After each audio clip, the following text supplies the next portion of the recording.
ਦੋਸਤੋ, ਤੁਸੀਂ ਸੁਣ ਰਹੇ ਹੋ ਭੁਪਿੰਦਰ ਸਿੰਘ ਰੈਣਾ ਦੇ ਲਿਖੇ ਹੋਏ ਨੋਵਲ ਅੱਧੇ ਅਧੂਰੇ ਦੀ ਦੂਸਰੀ ਕਿਸ਼ਤ। ਗੁਰਸੇਵਕ ਨੇ ਕਾਲਜ ਜਾਣਾ ਬੰਦ ਕਰ ਦਿੱਤਾ ਤੇ ਟ੍ਰੇਨਿੰਗ ਤੇ ਜਾਣ ਦੀ ਤਿਆਰੀ ਵਿੱਚ ਲੱਗਿਆ ਰਿਹਾ। ਉਸ ਦੀ ਭੂਆ ਤੇ ਭਾਬੀ ਉਸ ਨੂੰ ਭੇਜਣ ਲਈ ਰਾਜੀ ਨਹੀਂ ਸਨ। ਕਹਿੰਦੀਆਂ ਸਨ ਕਿ ਏਅਰਫੋਰਸ ਖਤਰੇ ਵਾਲੀ ਨੌਕਰੀ ਆ, ਕੁਝ ਹੋਰ ਕਰ ਲਵੇ, ਇੰਜੀਨੀਅਰ ਬਣ ਜਾਵੇ, ਪੁਲਿਸ ਵਿੱਚ ਚਲਾ ਜਾਵੇ, ਪਰ ਏਅਰਫੋਰਸ ਹੀ ਕਿਉਂ। ਗੁਰਸੇਵਕ ਦੇ ਪਿਤਾ ਨੇ ਵੀ ਸਮਝਾਇਆ, ਵਾਹਿਗੁਰੂ ਜੋ ਕਰਦਾ ਹੈ ਠੀਕ ਹੁੰਦਾ ਹੈ, ਘਬਰਾਉਣ ਦੀ ਕੋਈ ਗੱਲ ਨਹੀਂ। ਤੁਹਾਨੂੰ ਤੇ ਫਖਰ ਹੋਣਾ ਚਾਹੀਦਾ ਹੈ ਕਿ ਸਾਰੇ ਜ਼ਿਲ੍ਹੇ ਵਿੱਚ ਕਸ਼ਮੀਰ ਵਿੱਚ ਪਹਿਲਾ ਬੱਚਾ ਜਿਹੜਾ ਪਾਇਲਟ ਸਿਲੈਕਟ ਹੋਇਆ। ਬਾਹਰ ਜਾਣ ਤੋਂ ਪਹਿਲੇ ਗੁਰਸੇਵਕ ਇੱਕ ਵਾਰੀ ਕਾਲਜ ਜਾਣਾ ਚਾਹੁੰਦਾ ਸੀ, ਆਪਣੇ ਅਫਸਰਾਂ ਨੂੰ ਇੱਕ ਵਾਰੀ ਮਿਲਣਾ ਚਾਹੁੰਦਾ ਸੀ, ਉਸ ਨੂੰ ਵੇਖਣਾ ਚਾਹੁੰਦਾ ਸੀ, ਪਰ ਉਹ ਕਾਲਜ ਵਿੱਚ ਨਹੀਂ ਸੀ। ਸ਼ਾਇਦ ਕਿਤੇ ਮੈਡੀਕਲ ਸੀਟ ਵਾਸਤੇ ਬਾਹਰ ਗਈ ਸੀ। ਉੱਥੋਂ ਹੀ ਉਹ ਸ੍ਰੀਨਗਰ ਚਲਾ ਗਿਆ ਤੇ ਅਗਲੇ ਦਿਨ ਏਅਰਫੋਰਸ ਦੇ ਜਹਾਜ਼ ਤੇ ਬੈਠ ਕੇ ਚਲਾ ਗਿਆ। ਉਸ ਦੀ ਮੁੱਢਲੀ ਸਿਖਲਾਈ ਜੋਧਪੁਰ ਹੋਣੀ ਸੀ। ਪਹਿਲੇ 2 ਮਹੀਨੇ ਬਹੁਤ ਸਖਤ ਸਨ। ਘਰ ਤੇ ਉਸਨੇ 1-2 ਖੱਤ ਘੱਲੇ, ਪਰ ਇੰਦੂ ਨੂੰ ਲਿਖਣ ਦੀ ਉਸ ਨੂੰ ਵਿਹਲ ਨਹੀਂ ਮਿਲੀ। ਉਹ ਫੁਰਸਤ ਨਾਲ ਉਸ ਨੂੰ ਪ੍ਰੇਮ ਪੱਤਰ ਲਿਖਣਾ ਚਾਹੁੰਦਾ ਸੀ, ਆਪਣੀਆਂ ਯਾਦਾਂ ਨੂੰ ਤੇ ਆਪਣੇ ਪਿਆਰ ਦਾ ਇਜ਼ਹਾਰ ਉਸ ਨੂੰ ਕਰਨਾ ਚਾਹੁੰਦਾ ਸੀ। ਫਿਰ ਐਤਵਾਰ ਨੂੰ ਫੁਰਸਤ ਮਿਲ ਹੀ ਗਈ। ਉਸ ਦਿਨ ਕਿਤੇ ਨਿਵੇਕਲੇ ਬੈਠ ਕੇ ਉਸਨੇ ਬੜੀ ਤਿਆਰੀ ਕਰਕੇ ਖਤ ਲਿਖਣਾ ਆਰੰਭ ਕੀਤਾ। ਉਸ ਨੂੰ ਸਮਝ ਨਹੀਂ ਆ ਰਿਹਾ ਸੀ ਕਿ ਕਿਵੇਂ ਪੱਤਰ ਲਿਖੇ, ਕਿਵੇਂ ਉਸ ਨੂੰ ਸੰਬੋਧਨ ਕਰੇ। 5-7 ਵਾਰੀ ਉਸਨੇ ਆਰੰਭ ਕੀਤਾ, ਪਸੰਦ ਨਹੀਂ ਆਇਆ ਤੇ ਵਰਕਾ ਪਾੜ ਦਿੱਤਾ। ਫਿਰ ਬਹੁਤ ਦੇਰ ਤੱਕ ਸੋਚਦਾ ਰਿਹਾ। ਪੱਤਰ ਉਸਨੇ ਸ਼ੁਰੂ ਕੀਤਾ, ਪਰ ਉਸਦਾ ਨਾਂ ਨਹੀਂ ਲਿਖਿਆ। ਉਸਦੇ ਉਪਨਾਮ ਤੋਂ ਸ਼ੁਰੂ ਕੀਤਾ। ਉਸਨੇ ਅਜੇ ਤੱਕ ਕਦੀ ਉਸਦਾ ਨਾਂ ਉਚਾਰਿਆ ਹੀ ਨਹੀਂ ਸੀ, ਬਸ ਆਪਣੇ ਦਿਲ ਤੇ ਦਿਮਾਗ ਵਿੱਚ ਸੰਭਾਲ ਕੇ ਰੱਖਿਆ ਸੀ।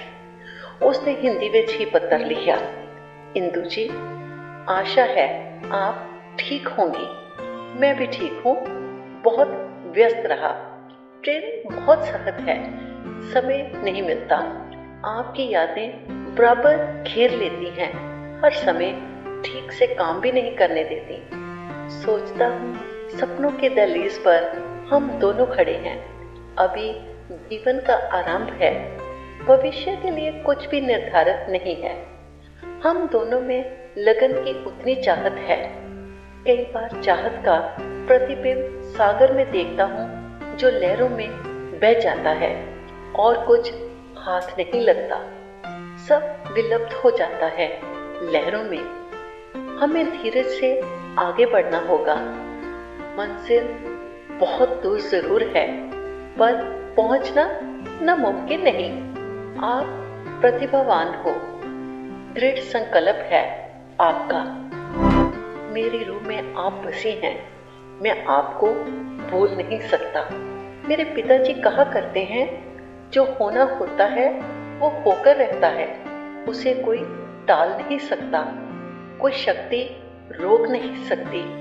इसलिए ईश्वर पर विश्वास करना चाहिए। मैं पता लिख रहा हूँ, उत्तर शीघ्र ही देना। गुरसेवक सिंह। गुरसेवक ने पत्र रजिस्ट्री करके भेजा। उसने सोचा ਇਹ ਜ਼ਰੂਰੀ ਕੰਮ ਸੀ ਜਿਹੜਾ ਉਸਨੇ ਕਰ ਲਿਆ। ਮਨ ਤੋਂ ਭਾਰ ਹਲਕਾ ਹੋਇਆ। ਹਫ਼ਤੇ ਬਾਅਦ ਉਸਨੂੰ ਕਿਸੇ ਦਿਨ ਵੀ ਉੱਤਰ ਮਿਲਣ ਦੀ ਉਡੀਕ ਸੀ। ਹਰ ਦਿਨ ਖਤ ਲਈ ਤਾਂਘਦਾ ਰਹਿੰਦਾ, ਪਰ 15 ਦਿਨ ਬਾਅਦ ਉਹ ਹੈਰਾਨ ਹੋਇਆ, ਜਿਹੜਾ ਖਤ ਉਸਨੇ ਭੇਜਿਆ ਸੀ ਉਹ ਵਾਪਸ ਆ ਗਿਆ। ਇਸ ਟਿੱਪਣੀ ਨਾਲ ਕਿ ਪਤੇ ਵਾਲਾ ਮਨੁੱਖ ਪਤੇ ਤੇ ਨਹੀਂ ਹੈ। ਖਤ ਲੈ ਕੇ ਗੁਰਸੇਵਕ ਨੇ ਕਿੰਨੀ ਵਾਰੀ ਪਲਟਾ ਕੇ ਵੇਖਿਆ। ਸੋਚੀ ਪੈ ਗਿਆ ਕਿ ਖਤ ਕਿਉਂ ਵਾਪਸ ਆ ਗਿਆ। ਕਿਤੇ ਉਹ ਕਾਲਜ ਤੇ ਨਹੀਂ ਛੱਡ ਗਈ, ਕਿਤੇ ਉਹ ਮੈਡੀਕਲ ਕਰਨ ਵਾਸਤੇ ਤੇ ਨਹੀਂ ਚਲੀ ਗਈ। ਕਿਵੇਂ ਪਤਾ ਕਰੇ, ਕਿਸ ਤੋਂ ਪਤਾ ਕਰੇ? ਇਸੇ ਸੋਚ ਵਿੱਚ ਉਹ ਫਿਕਰਮੰਦ ਹੋ ਗਿਆ। ਸੰਪਰਕ ਟੁੱਟ ਗਿਆ।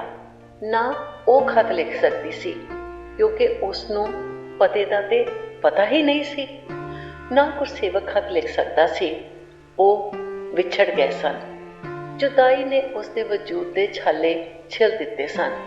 ਉਹ ਤੜਪ ਗਿਆ ਸੀ, ਪਰ ਮਨ ਤੇ ਲਗਾਉਣਾ ਸੀ ਟ੍ਰੇਨਿੰਗ ਵਿੱਚ। ਉਸ ਨੂੰ ਪਿਤਾ ਜੀ ਦੀ ਗੱਲ ਚੇਤੇ ਆ ਗਈ ਕਿ ਜੋ ਹੋਣਾ ਹੈ ਹੋ ਕੇ ਰਹਿੰਦਾ ਹੈ। ਕਿਸਮਤ ਵਿੱਚ ਹੋਇਆ ਤਾਂ ਜ਼ਰੂਰ ਮੁਲਾਕਾਤ ਹੋ ਜਾਏਗੀ। ਇਸੇ ਭਰੋਸੇ ਤੇ ਉਸਨੇ ਆਪਣਾ ਕੋਰਸ ਪੂਰਾ ਕੀਤਾ, ਕੁਝ ਜੋਧਪੁਰ ਵਿੱਚ ਤੇ ਬਾਕੀ ਦਾ ਹੈਦਰਾਬਾਦ ਵਿੱਚ। ਟ੍ਰੇਨਿੰਗ ਪੂਰੀ ਹੋ ਗਈ, ਉਹ ਪਾਇਲਟ ਬਣ ਗਿਆ। ਫਾਈਟਰ ਪਾਇਲਟ ਪਰਿਵਾਰ ਤੇ ਦੇਸ਼ ਵਾਸਤੇ ਗਰਵ ਪ੍ਰਾਪਤ ਕੀਤਾ। ਕਿਸੇ 에ਅਰਬੇਸ ਤੇ ਬਦਲੀ ਹੋ ਗਈ, ਨਵੀਂ ਜ਼ਿੰਮੇਵਾਰੀ ਸੰਭਾਲ ਲਈ, ਪਰ ਇੰਦੂ ਉਸਦੀ ਆਤਮਾ ਵਿੱਚ ਉਂਝ ਹੀ ਵਸੀ ਰਹੀ। 6 ਮਹੀਨੇ ਬਾਅਦ ਗੁਰਸੇਵਕ ਛੁੱਟੀ ਆਇਆ। ਸਭ ਤੋਂ ਪਹਿਲੇ ਕਾਲਜ ਗਿਆ। ਉਸ ਨੂੰ ਆਪਣਾ ਕੋਈ ਸਹਿਪਾਠੀ ਨਹੀਂ ਮਿਲਿਆ ਅਤੇ ਨਾ ਹੀ ਪਤਾ ਲੱਗ ਸਕਿਆ ਕਿ ਇੰਦੂ ਦਾ ਕੀ ਬਣਿਆ। ਤੜਪ ਹੋਰ ਵੱਧ ਗਈ। ਕਾਲਜ ਵਿੱਚ ਜ਼ਿਆਦਾਤਰ ਉਸਦੇ ਸਹਿਪਾਠੀ ਮੁਸਲਮਾਨ ਵਿਦਿਆਰਥੀ ਸਨ, ਪਰ ਕਦੇ ਕਿਸੇ ਵਿੱਚ ਕੋਈ ਵਿਤਕਰਾ ਨਹੀਂ ਸੀ। ਸਾਰੇ ਇੱਕ ਦੂਜੇ ਨਾਲ ਬਹੁਤ ਪਿਆਰ ਕਰਦੇ ਸਨ। ਕਸ਼ਮੀਰ ਉਹਨਾਂ ਦਿਨਾਂ ਵਿੱਚ ਭਾਈਚਾਰੇ ਦੀ ਮਿਸਾਲ ਸੀ। ਕਾਲਜ ਵਿੱਚ ਗੁਰਸੇਵਕ ਨੂੰ ਇੰਦੂ ਬਾਰੇ ਕੋਈ ਪਤਾ ਨਹੀਂ ਲੱਗ ਸਕਿਆ। ਗੁਰਸੇਵਕ 10 ਸਾਲ ਦੀ ਨੌਕਰੀ ਪੂਰੀ ਕਰ ਚੁੱਕਾ ਸੀ। ਬੜੀ ਸਫਲਤਾ, ਸ਼ੌਹਰਤ, ਅਹੁਦਾ ਤੇ ਰੁਤਬਾ ਉਸ ਨੂੰ ਮਿਲਿਆ ਸੀ। ਯਾਰਾਂ ਦਾ ਯਾਰ ਸੀ, ਪਾਰਟੀਆਂ ਦੀ ਜਾਨ ਸੀ। ਮੈਸ ਵਿੱਚ ਕੋਈ ਵੀ ਪਾਰਟੀ ਹੁੰਦੀ ਤਾਂ ਅਕਸਰ ਤੀਵੀਆਂ ਉਸ ਨੂੰ ਘੇਰ ਲੈਂਦੀਆਂ, ਉਸ ਵਿੱਚ ਬਹੁਤ ਰੁਚੀ ਲੈਂਦੀਆਂ, ਪਰ ਉਹ ਸਦਾ ਬੁਝਿਆ ਬੁਝਿਆ ਰਹਿੰਦਾ। ਉੱਪਰੋਂ ਸਭ ਨੂੰ ਖੁਸ਼ ਤੇ ਜੋਸ਼ੀਲਾ ਜਾਪਦਾ, ਪਰ ਕਿਸੇ ਵੀ ਔਰਤ ਵਿੱਚ ਉਹ ਕਦੀ ਰੁਚੀ ਨਹੀਂ ਲੈਂਦਾ। ਹਾਂ, ਇੱਕ ਦੋ ਪੈਗ ਸ਼ਰਾਬ ਪੀ ਲੈਂਦਾ ਸੀ। ਹੁਣ ਉਸ ਦੀ ਉਮਰ ਵੀ ਲਗਭਗ 28 ਸਾਲ ਦੀ ਹੋ ਗਈ ਸੀ। ਹਰ ਸਾਲ ਛੁੱਟੀ ਆਉਂਦਾ, ਕਾਲਜ ਦਾ ਗੇੜਾ ਲਾਉਂਦਾ। ਇਸ ਸਾਲ ਵੀ ਗਿਆ। ਉਸ ਦਾ ਮੇਲ ਉਸ ਦੇ ਸਕੇ ਭਰਾ ਵਰਗੇ ਦੋਸਤ ਈਸਾ ਖਾਨ ਨਾਲ ਹੋ ਗਿਆ, ਜਿਹੜਾ MSc ਕਰਕੇ ਉਸੇ ਕਾਲਜ ਵਿੱਚ ਲੈਕਚਰਰ ਲੱਗ ਗਿਆ ਸੀ। ਬੜੇ ਪਿਆਰ ਤੇ ਖਲੂਸ ਨਾਲ ਮਿਲੇ। ਉਸਨੇ ਈਸਾ ਕੋਲੋਂ ਇੰਦੂ ਬਾਰੇ ਪੁੱਛਿਆ। ਈਸਾ ਨੇ ਦੱਸਿਆ, ਇੰਦੂ ਡਾਕਟਰੀ ਕਰ ਰੂਸ ਚਲੀ ਗਈ ਸੀ, ਫਿਰ MD ਵੀ ਉੱਥੇ ਕੀਤੀ ਤੇ ਹੁਣ ਪਤਾ ਨਹੀਂ ਕਿੱਥੇ ਹੈ। ਉਸਦੇ ਮਾਂ-ਪਿਓ ਵੀ ਇਹ ਸ਼ਹਿਰ ਛੱਡ ਗਏ ਹਨ, ਕਿੱਥੇ ਗਏ ਪਤਾ ਨਹੀਂ। ਈਸਾ ਖਾਨ ਤੋਂ ਇੰਨਾ ਪਤਾ ਤਾਂ ਲੱਗਿਆ ਕਿ ਉਹ ਡਾਕਟਰ ਬਣ ਗਈ ਹੈ। ਮਨ ਨੂੰ ਖੁਸ਼ੀ ਹੋਈ। ਕੋਈ ਤੇ ਖਬਰ ਉਸਦੀ ਮਿਲੀ ਸੀ, ਪਰ ਕਿੱਥੇ ਹੈ ਕੋਈ ਖਬਰ ਨਹੀਂ ਸੀ, ਕੋਈ ਪਤਾ ਨਹੀਂ ਸੀ। ਹੁਣ ਗੁਰਸੇਵਕ ਦੇ ਘਰਦਿਆਂ ਨੇ ਵੀ ਵਿਆਹ ਲਈ ਦਬਾਅ ਬਣਾਉਣਾ ਸ਼ੁਰੂ ਕਰ ਦਿੱਤਾ। ਉਸ ਦੀ ਭੂਆ ਗੁਜ਼ਰ ਚੁੱਕੀ ਸੀ। ਪਿਤਾ ਵੀ ਬਿਰਧ ਹੋ ਰਹੇ ਸਨ। ਭਾਬੀ ਨੇ ਜ਼ੋਰ ਪਾਉਂਦਿਆਂ ਕਿਹਾ, ਅਗਰ ਮੇਰਾ ਆਪਣਾ ਪੁੱਤਰ ਹੁੰਦਾ ਤਾਂ ਮੇਰਾ ਅੱਖਾਂ ਕਦੀ ਨਹੀਂ ਮੋੜਦਾ। ਮੈਂ ਤੇਰੀ ਮਾਂ ਤੇ ਨਹੀਂ, ਪਰ ਤੇਰੀ ਮਾਂ ਤੋਂ ਘੱਟ ਵੀ ਨਹੀਂ। ਕਿੰਨੇ ਚਾਅ ਤੇ ਰਿਸ ਹੁੰਦੀਆਂ ਨੇ ਪੁੱਤਰ ਦੇ ਵਿਆਹ ਦੀਆਂ। ਇਹ ਮਾਂ ਦਾ ਕਲੇਜਾ ਜਾਣਦਾ ਹੈ। ਬੜੇ ਚੰਗੇ ਚੰਗੇ ਰਿਸ਼ਤੇ ਆਉਂਦੇ ਹਨ, ਕਿਸੇ ਨੂੰ ਪਸੰਦ ਕਰਕੇ ਵਿਆਹ ਕਰ ਲੈ, ਤੇਰੇ ਪਿਤਾ ਜੀ ਦੀਆਂ ਆਂਦਰਾਂ ਨੂੰ ਠੰਡ ਪੈ ਜਾਵੇਗੀ। ਠੀਕ ਹੈ ਭਾਬੀ, ਸੋਚਦਾ ਹਾਂ। ਹੁਣ ਸੋਚਣ ਦਾ ਕੋਈ ਵਕਤ ਨਹੀਂ, ਬਸ ਆਪਣਾ ਫੈਸਲਾ ਸੁਣਾ। ਘਰ ਵਿੱਚ ਸਾਰੇ ਉਮੀਦ ਲਾ ਕੇ ਉਡੀਕ ਵਿੱਚ ਹਨ। ਠੀਕ ਹੈ ਕਹਿ ਕੇ ਗੁਰਸੇਵਕ ਉੱਠ ਕੇ ਬਾਹਰ ਬਾਗਾਂ ਵੱਲ ਚਲਾ ਗਿਆ। ਇੰਦੂ ਦੀ ਸੋਚ ਵਿੱਚ ਡੁੱਬ ਗਿਆ। ਇੱਕ ਬਨੇਰੇ ਤੇ ਬੈਠਾ ਸੀ। ਉਸਦੇ ਪਿਤਾ ਜੀ ਆ ਗਏ ਤੇ ਪੁੱਛਿਆ, ਗੁਰਸੇਵਕ ਬੇਟੇ, ਕੀ ਸੋਚਿਆ ਹੈ ਤੂੰ? ਕਿਸ ਬਾਰੇ ਪਿਤਾ ਜੀ? ਵਿਆਹ ਬਾਰੇ। ਸੋਚ ਕੇ ਦੱਸਾਂਗਾ ਪਿਤਾ ਜੀ। ਹਾਲੀ ਤੂੰ ਸੋਚਣਾ ਹੈ? ਤੇਰੀ ਉਮਰ ਬਹੁਤ ਹੋ ਗਈ ਹੈ। 24-25 ਸਾਲ ਦੀ ਉਮਰ ਵਿੱਚ ਵਿਆਹ ਹੋ ਜਾਣਾ ਚਾਹੀਦਾ ਹੈ, ਤਾਂ ਕਿ ਬੁਢਾਪੇ ਤੋਂ ਪਹਿਲਾਂ ਬੱਚੇ ਜਵਾਨ ਹੋ ਜਾਣ। ਤੇਰੀ ਉਮਰ ਤਾਂ ਸੁੱਖ ਨਾਲ 28 ਸਾਲ ਦੀ ਹੋ ਗਈ ਹੈ। ਹੁਣ ਮੈਂ ਹੋਰ ਨਹੀਂ ਉਡੀਕ ਸਕਦਾ। ਕੋਈ ਹੋਰ ਗੱਲ ਹੈ ਤਾਂ ਉਹ ਵੀ ਦੱਸ ਦੇ।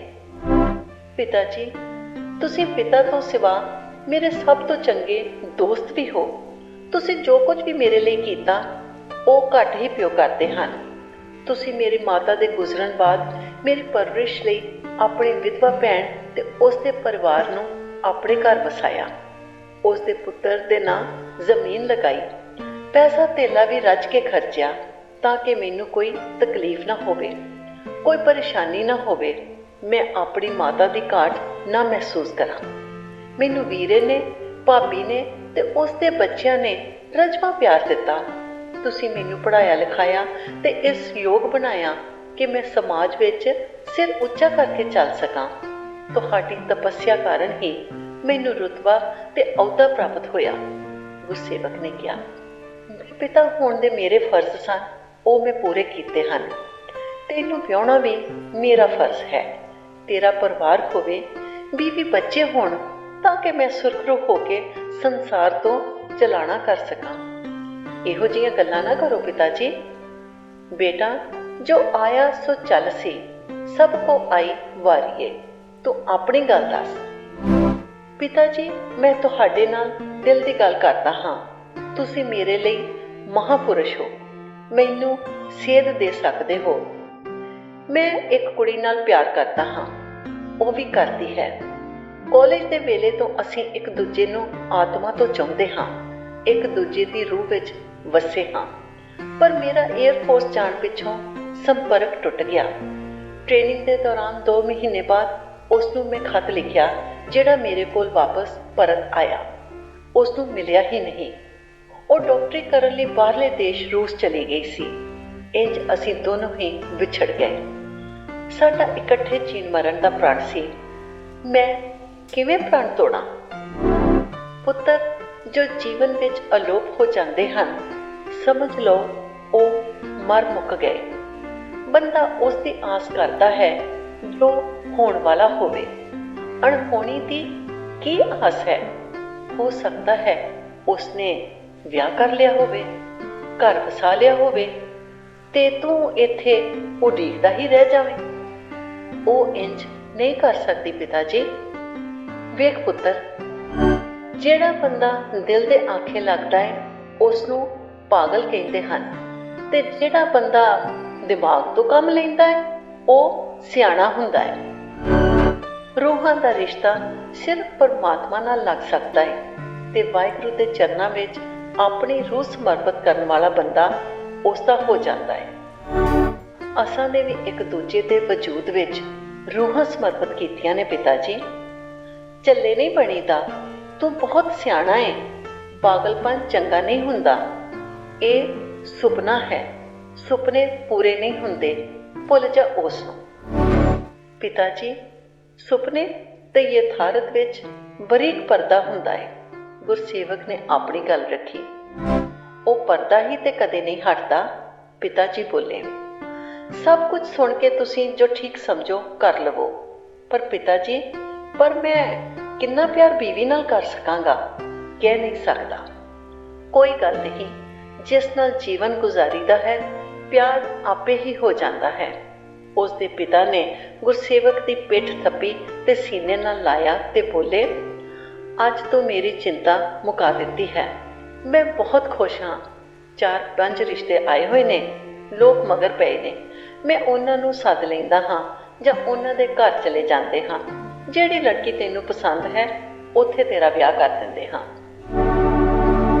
ਪਿਤਾ ਜੀ, ਮੈਂ ਕਿਸੇ ਕੁੜੀ ਨੂੰ ਵੇਖਣ ਨਹੀਂ ਜਾਣਾ। ਮੈਨੂੰ ਕੋਈ ਪਸੰਦ ਨਹੀਂ ਆ ਸਕਦੀ। ਮੇਰੀ ਕਲਪਨਾ ਵਿੱਚ ਇੱਕੋ ਹੀ ਅਪਸਰਾ ਇੰਦੂ ਹੈ। ਤੁਸੀਂ ਭਾਬੀ ਨੂੰ ਪਸੰਦ ਕਰਵਾ ਲਓ, ਮੈਨੂੰ ਮਨਜ਼ੂਰ ਹੈ। ਠੀਕ ਹੈ, ਕਹਿ ਕੇ ਉਸ ਦੇ ਪਿਤਾ ਘਰ ਵੱਲ ਨੂੰ ਆ ਗਏ ਤੇ ਗੁਰਸੇਵਕ ਉੱਥੇ ਹੀ ਬੈਠਾ ਰਿਹਾ। ਤੇ 2 ਮਹੀਨੇ ਦੀਆਂ ਛੁੱਟੀਆਂ ਵਿੱਚ ਗੁਰਸੇਵਕ ਦਾ ਵਿਆਹ ਹੋ ਗਿਆ ਤੇ ਇੱਕ ਨਵੀਂ ਜ਼ਿੰਦਗੀ ਦਾ ਆਰੰਭ ਹੋ ਗਿਆ। ਗੁਰਸੇਵਕ ਦੀ ਪਤਨੀ ਆਨੰਦ ਕੌਰ ਸੀ। ਪਿਆਰ ਨਾਲ ਸਾਰੇ ਆਨੰਦੀ ਕਹਿੰਦੇ ਸੀ। ਗੁਰਸੇਵਕ ਨੇ ਪਹਿਲੀ ਰਾਤ ਹੀ ਆਪਣੀ ਪਤਨੀ ਨੂੰ ਸਭ ਕੁਝ ਦੱਸ ਦਿੱਤਾ। ਉਸ ਦੇ ਕੋਲੋਂ ਉਹ ਕੁਝ ਲੁਕਾ ਕੇ ਨਹੀਂ ਰੱਖਣਾ ਚਾਹੁੰਦਾ ਸੀ। ਉਸਨੇ ਪਤਨੀ ਨੂੰ ਦੱਸਿਆ, ਮੈਂ ਕਿਸੇ ਹੋਰ ਲੜਕੀ ਨਾਲ ਪਿਆਰ ਕਰਦਾ ਹਾਂ। ਫਿਰ ਮੇਰੇ ਨਾਲ ਵਿਆਹ ਕਿਉਂ ਕੀਤਾ? ਤਲਖ ਆਵਾਜ਼ ਸੀ।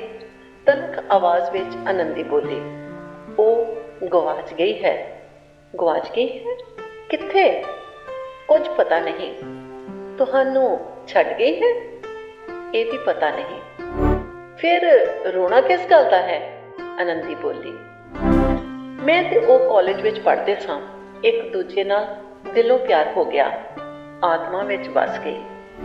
ਉਸਨੇ ਪ੍ਰਣ ਕੀਤਾ ਸੀ ਕਿ ਉਹ ਜੀਵਨ ਭਰ ਕਿਸੇ ਹੋਰ ਦੀ ਨਹੀਂ ਹੋਵੇਗੀ। ਸਾਰਾ ਜੀਵਨ ਮੇਰੇ ਲਈ ਅਰਪਣ ਕਰ ਦੇਵੇਗੀ। ਫਿਰ ਮੈਂ 에ਅਰਫੋਰਸ ਵਿੱਚ ਚਲਾ ਗਿਆ। ਉਹ ਡਾਕਟਰੀ ਕਰਨ ਰੂਸ ਚਲੀ ਗਈ। ਨਾ ਮੈਨੂੰ ਉਸ ਦੀ ਖਬਰ ਹੈ, ਨਾ ਉਸ ਨੂੰ ਮੇਰਾ ਕੋਈ ਪਤਾ। ਇਸ ਤਰ੍ਹਾਂ ਅਸੀਂ ਵਿਛੜ ਗਏ ਹਾਂ, ਪਰ ਮੇਰੀ ਰੂਹ ਵਿੱਚ ਉਹ ਸਦਾ ਵਸਦੀ ਹੈ ਤੇ ਵਸਦੀ ਹੀ ਰਹੇਗੀ। ਗੁਰਸੇਵਕ ਨੇ ਪੂਰੀ ਆਪ ਬੀਤੀ ਤੋਂ ਜਾਣੂ ਕਰਵਾਇਆ। ਰੂਹ ਵਿੱਚ ਵਸਦੀ ਹੈ ਨਾ? ਕੋਈ ਗੱਲ ਨਹੀਂ, ਵਸਾਈ ਰੱਖੋ, ਅਸੀਂ ਮੀਆਂ ਬੀਵੀ ਹਾਂ। ਸਾਡਾ ਤੇ ਤਨ ਦਾ ਰਿਸ਼ਤਾ ਹੈ, ਹੌਲੀ ਹੌਲੀ ਮਨ ਦਾ ਵੀ ਹੋ ਜਾਏਗਾ। ਰੂਹ ਨੂੰ ਕੀ ਕਰਨਾ। ਬਿੰਦਾਸ ਹੋ ਕੇ ਆਨੰਦੀ ਨੇ ਉੱਤਰ ਦਿੱਤਾ ਤੇ ਕਮਰੇ ਦੀ ਬੱਤੀ ਬੰਦ ਕਰ ਦਿੱਤੀ। ਗੁਰਸੇਵਕ ਨੂੰ ਉਸ ਦਾ ਖੁੱਲ੍ਹਾਪਨ ਚੰਗਾ ਲੱਗਿਆ। ਕਿਸੇ ਵੀ ਗੱਲ ਨੂੰ ਗੰਭੀਰਤਾ ਨਾਲ ਨਹੀਂ ਸੀ ਸੋਚਦੀ। ਜੋ ਸਾਹਮਣੇ ਹੈ ਉਹੀ ਉਸ ਦਾ ਆਪਣਾ ਹੈ, ਬਸ ਇਹੀ ਉਸ ਦਾ ਫੰਡਾ ਸੀ। ਵਿਆਹ ਤੋਂ ਬਾਅਦ 15-20 ਦਿਨ ਘਰ ਬਿਤਾ ਕੇ ਆਪਣੀ ਨੌਕਰੀ ਤੇ ਬਾਗਡੋਗਰਾ ਚਲਾ ਗਿਆ, ਜਿਹੜਾ ਵੈਸਟ ਬੰਗਾਲ ਵਿੱਚ ਪੈਂਦਾ ਸੀ। ਪਤਨੀ ਨੂੰ ਘਰ ਛੱਡ ਕੇ ਬਾਗਡੋਗਰਾ ਫੈਮਿਲੀ ਸਟੇਸ਼ਨ ਨਹੀਂ ਸੀ, ਇਸ ਲਈ ਪਰਿਵਾਰ ਨਾਲ ਰੱਖਣ ਦੀ ਕੋਈ ਸੁਵਿਧਾ ਨਹੀਂ ਸੀ। ਉੱਧਰ ਗੁਰਸੇਵਕ ਦੇ ਜਾਣ ਦੇ 1 ਮਹੀਨੇ ਮਗਰੋਂ ਇੰਦੂ ਮੈਡੀਕਲ ਕਰਨ ਰੂਸ ਚਲੀ ਗਈ। ਉਸਨੇ 3-4 ਮੈਡੀਕਲ ਕਾਲਜਾਂ ਦੇ ਫਾਰਮ ਭਰੇ। ਜਿੱਥੇ ਪਹਿਲਾਂ ਸੱਦਾ ਆ ਗਿਆ ਉੱਥੇ ਹੀ ਚਲੀ ਗਈ। ਉੱਥੇ 1 ਸਾਲ ਤਾਂ ਉੱਥੋਂ ਦੀ ਭਾਸ਼ਾ ਸਿੱਖੀ, ਫਿਰ 5 ਸਾਲ ਦਾ MBBS ਕੀਤਾ ਤੇ ਉੱਥੇ ਹੀ MD ਕਰ ਲਈ। ਉਹ ਹੁਸ਼ਿਆਰ ਤੇ ਸੂਝਵਾਨ ਸੀ, ਭਾਵੇਂ ਉਹ ਹਰ ਵੇਲੇ ਗੁਰਸੇਵਕ ਨੂੰ ਯਾਦ ਕਰਦੀ। ਖਾਣ ਵੇਲੇ, ਪੀਣ ਵੇਲੇ, ਸੌਣ ਵੇਲੇ, ਜਾਗਣ ਵੇਲੇ ਉਸਦੇ ਮਸਤਕ ਵਿੱਚ ਉਹ ਹਮੇਸ਼ਾ ਮੌਜੂਦ ਰਹਿੰਦਾ। ਪਰ ਪੜ੍ਹਨ ਵੇਲੇ ਉਹ ਧਿਆਨ ਨਾਲ ਪੜ੍ਹਦੀ। ਉਹ ਪੜ੍ਹਾਈ ਪੂਰੀ ਕਰਕੇ ਭਾਰਤ ਪਰਤਣਾ ਚਾਹੁੰਦੀ ਸੀ ਤਾਂ ਕਿ ਗੁਰਸੇਵਕ ਨੂੰ ਲੱਭ ਸਕੇ, ਉਸ ਦਾ ਪਤਾ ਕਰੇ।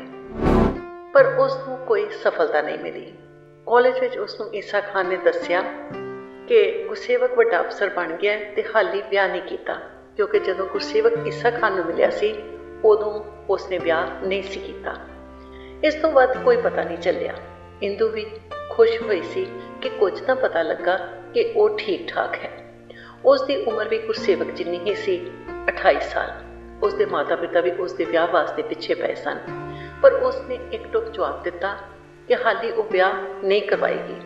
ਕਾਰਨ ਪੁੱਛਣ ਤੇ ਉਸਨੇ ਦੱਸਿਆ ਕਿ ਉਸਦੀ ਰੂਹ ਨੇ ਪਤੀ ਧਾਰਨ ਕਰ ਲਿਆ ਹੈ, ਅਗਰ ਸ਼ਾਦੀ ਕਰੇਗੀ ਤਾਂ ਕੇਵਲ ਗੁਰਸੇਵਕ ਨਾਲ।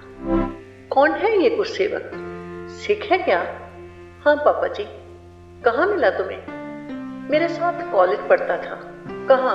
रूस में? नहीं, सोपोर कॉलेज में। तब से तो 10 साल हो गए हैं।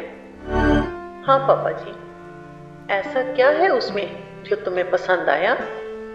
ऐसा आकर्षण है उसमें कि मुझे उसके सिवा कोई भाता नहीं, कोई अच्छा नहीं लगता, उस जैसा कोई नहीं, कोई भी नहीं।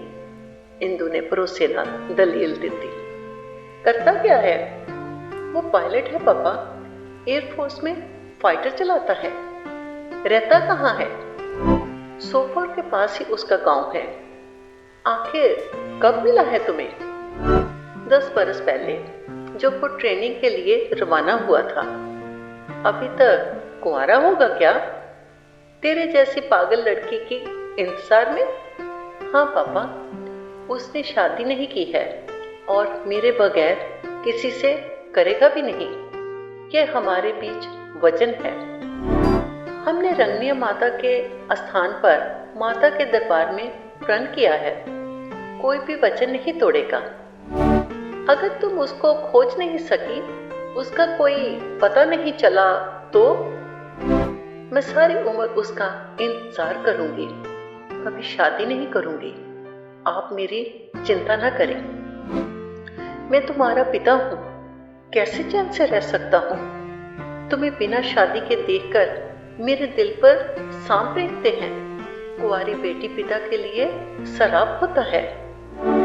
पापा जी, मैं डॉक्टर हूँ, नौकरी करती हूँ, अपने पांव पर खड़ी हूँ, आप पर बोझ नहीं हूँ। अगर गुरसेवक से कोई अच्छा मिल गया या उस जैसा कोई मिल गया तो शादी कर लूंगी। आप बेफिक्र रहिए। आप अपने दूसरे बच्चों के बारे में सोचें। वैसे भी अपना घर बार बेच के यहाँ दिल्ली में बस गए हैं। खुश हैं आप, बस इतना ही काफ़ी है। ये समझिए कि मैं भी खुश हूँ। इंदु ने अपना फैसला स्पष्ट तौर पर सुना दिता सी। उस तो बाद किसी ने भी उस नाल विआह की चर्चा नहीं की ते वो अपनी जिंदगी भोगती रही। गुरसेवक की उड़ीक विच उन्हां दिनां विच मोबाइल नहीं सन, इंटरनेट नहीं सी, फेसबुक नहीं सी, चिट्ठी पत्र ही एक साधन सी। किसी नाल संपर्क करन दा ਤੇ ਪਤੇ ਬਿਨਾਂ ਉਹ ਸਾਧਨ ਵੀ ਕਿਸੇ ਕੰਮ ਦਾ ਨਹੀਂ ਸੀ। ਉਹ ਰਾਤ ਦਿਨ ਇਹੋ ਸੋਚਦੀ ਰਹਿੰਦੀ, ਕਿਵੇਂ ਗੁਰਸੇਵਕ ਨੂੰ ਲੱਭੇ, ਕਿੱਥੋਂ ਲੱਭੇ, ਕਿਸੇ ਏਅਰਫੋਰਸ ਦੇ ਬੰਦੇ ਨੂੰ ਮਿਲੇ ਜਾਂ ਕਿਸੇ ਸਟੇਸ਼ਨ ਤੇ ਜਾ ਕੇ ਪਤਾ ਕਰੇ। ਦਿੱਲੀ ਉਹ ਪਾਲਮ ਸਟੇਸ਼ਨ ਤੇ ਗਈ ਵੀ, ਪਰ ਕੋਈ ਪਤਾ ਨਹੀਂ ਲੱਗਾ।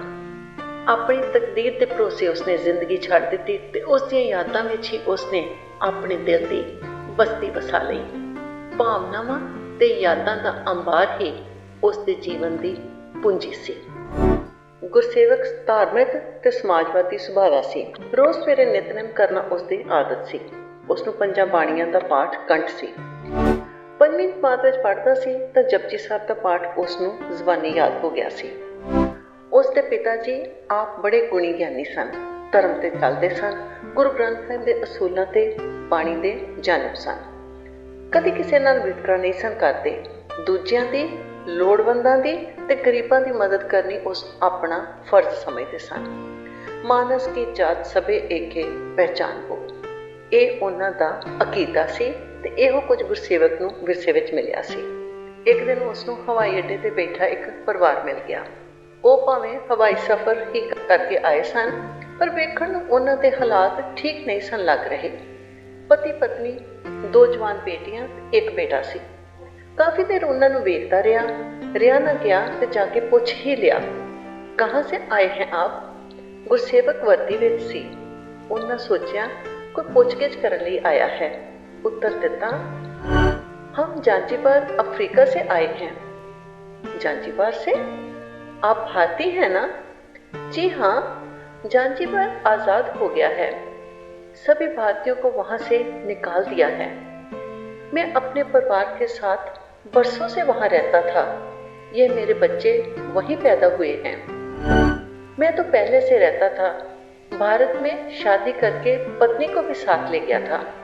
वहीं ये बच्चे पढ़ते थे। गुरसेवक ने सारी गल ध्यान नाल सुनी। ਇਹ ਜਾਮਨਗਰ ਦਾ ਹਵਾਈ ਅੱਡਾ ਸੀ, ਗੁਜਰਾਤ ਵਿੱਚ, ਜਿੱਥੇ ਉਸਦੀ ਕੁਝ ਮਹੀਨੇ ਪਹਿਲੇ ਬਦਲੀ ਹੋਈ ਸੀ।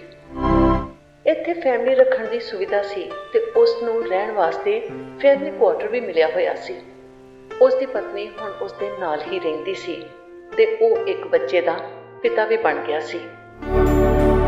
ਜਾਂਜੀਬਾਰ ਵਾਲੇ ਬੰਦੇ ਨੂੰ ਉਸ ਫਿਰ ਪੁੱਛਿਆ, यहाँ कहाँ रहते हैं आप? हम मांडवी कच्छ के रहने वाले हैं। वहाँ एक पुराना घर है, कई बरसों से बंद पड़ा है, वहीं जाना है। कैसे जाएंगे?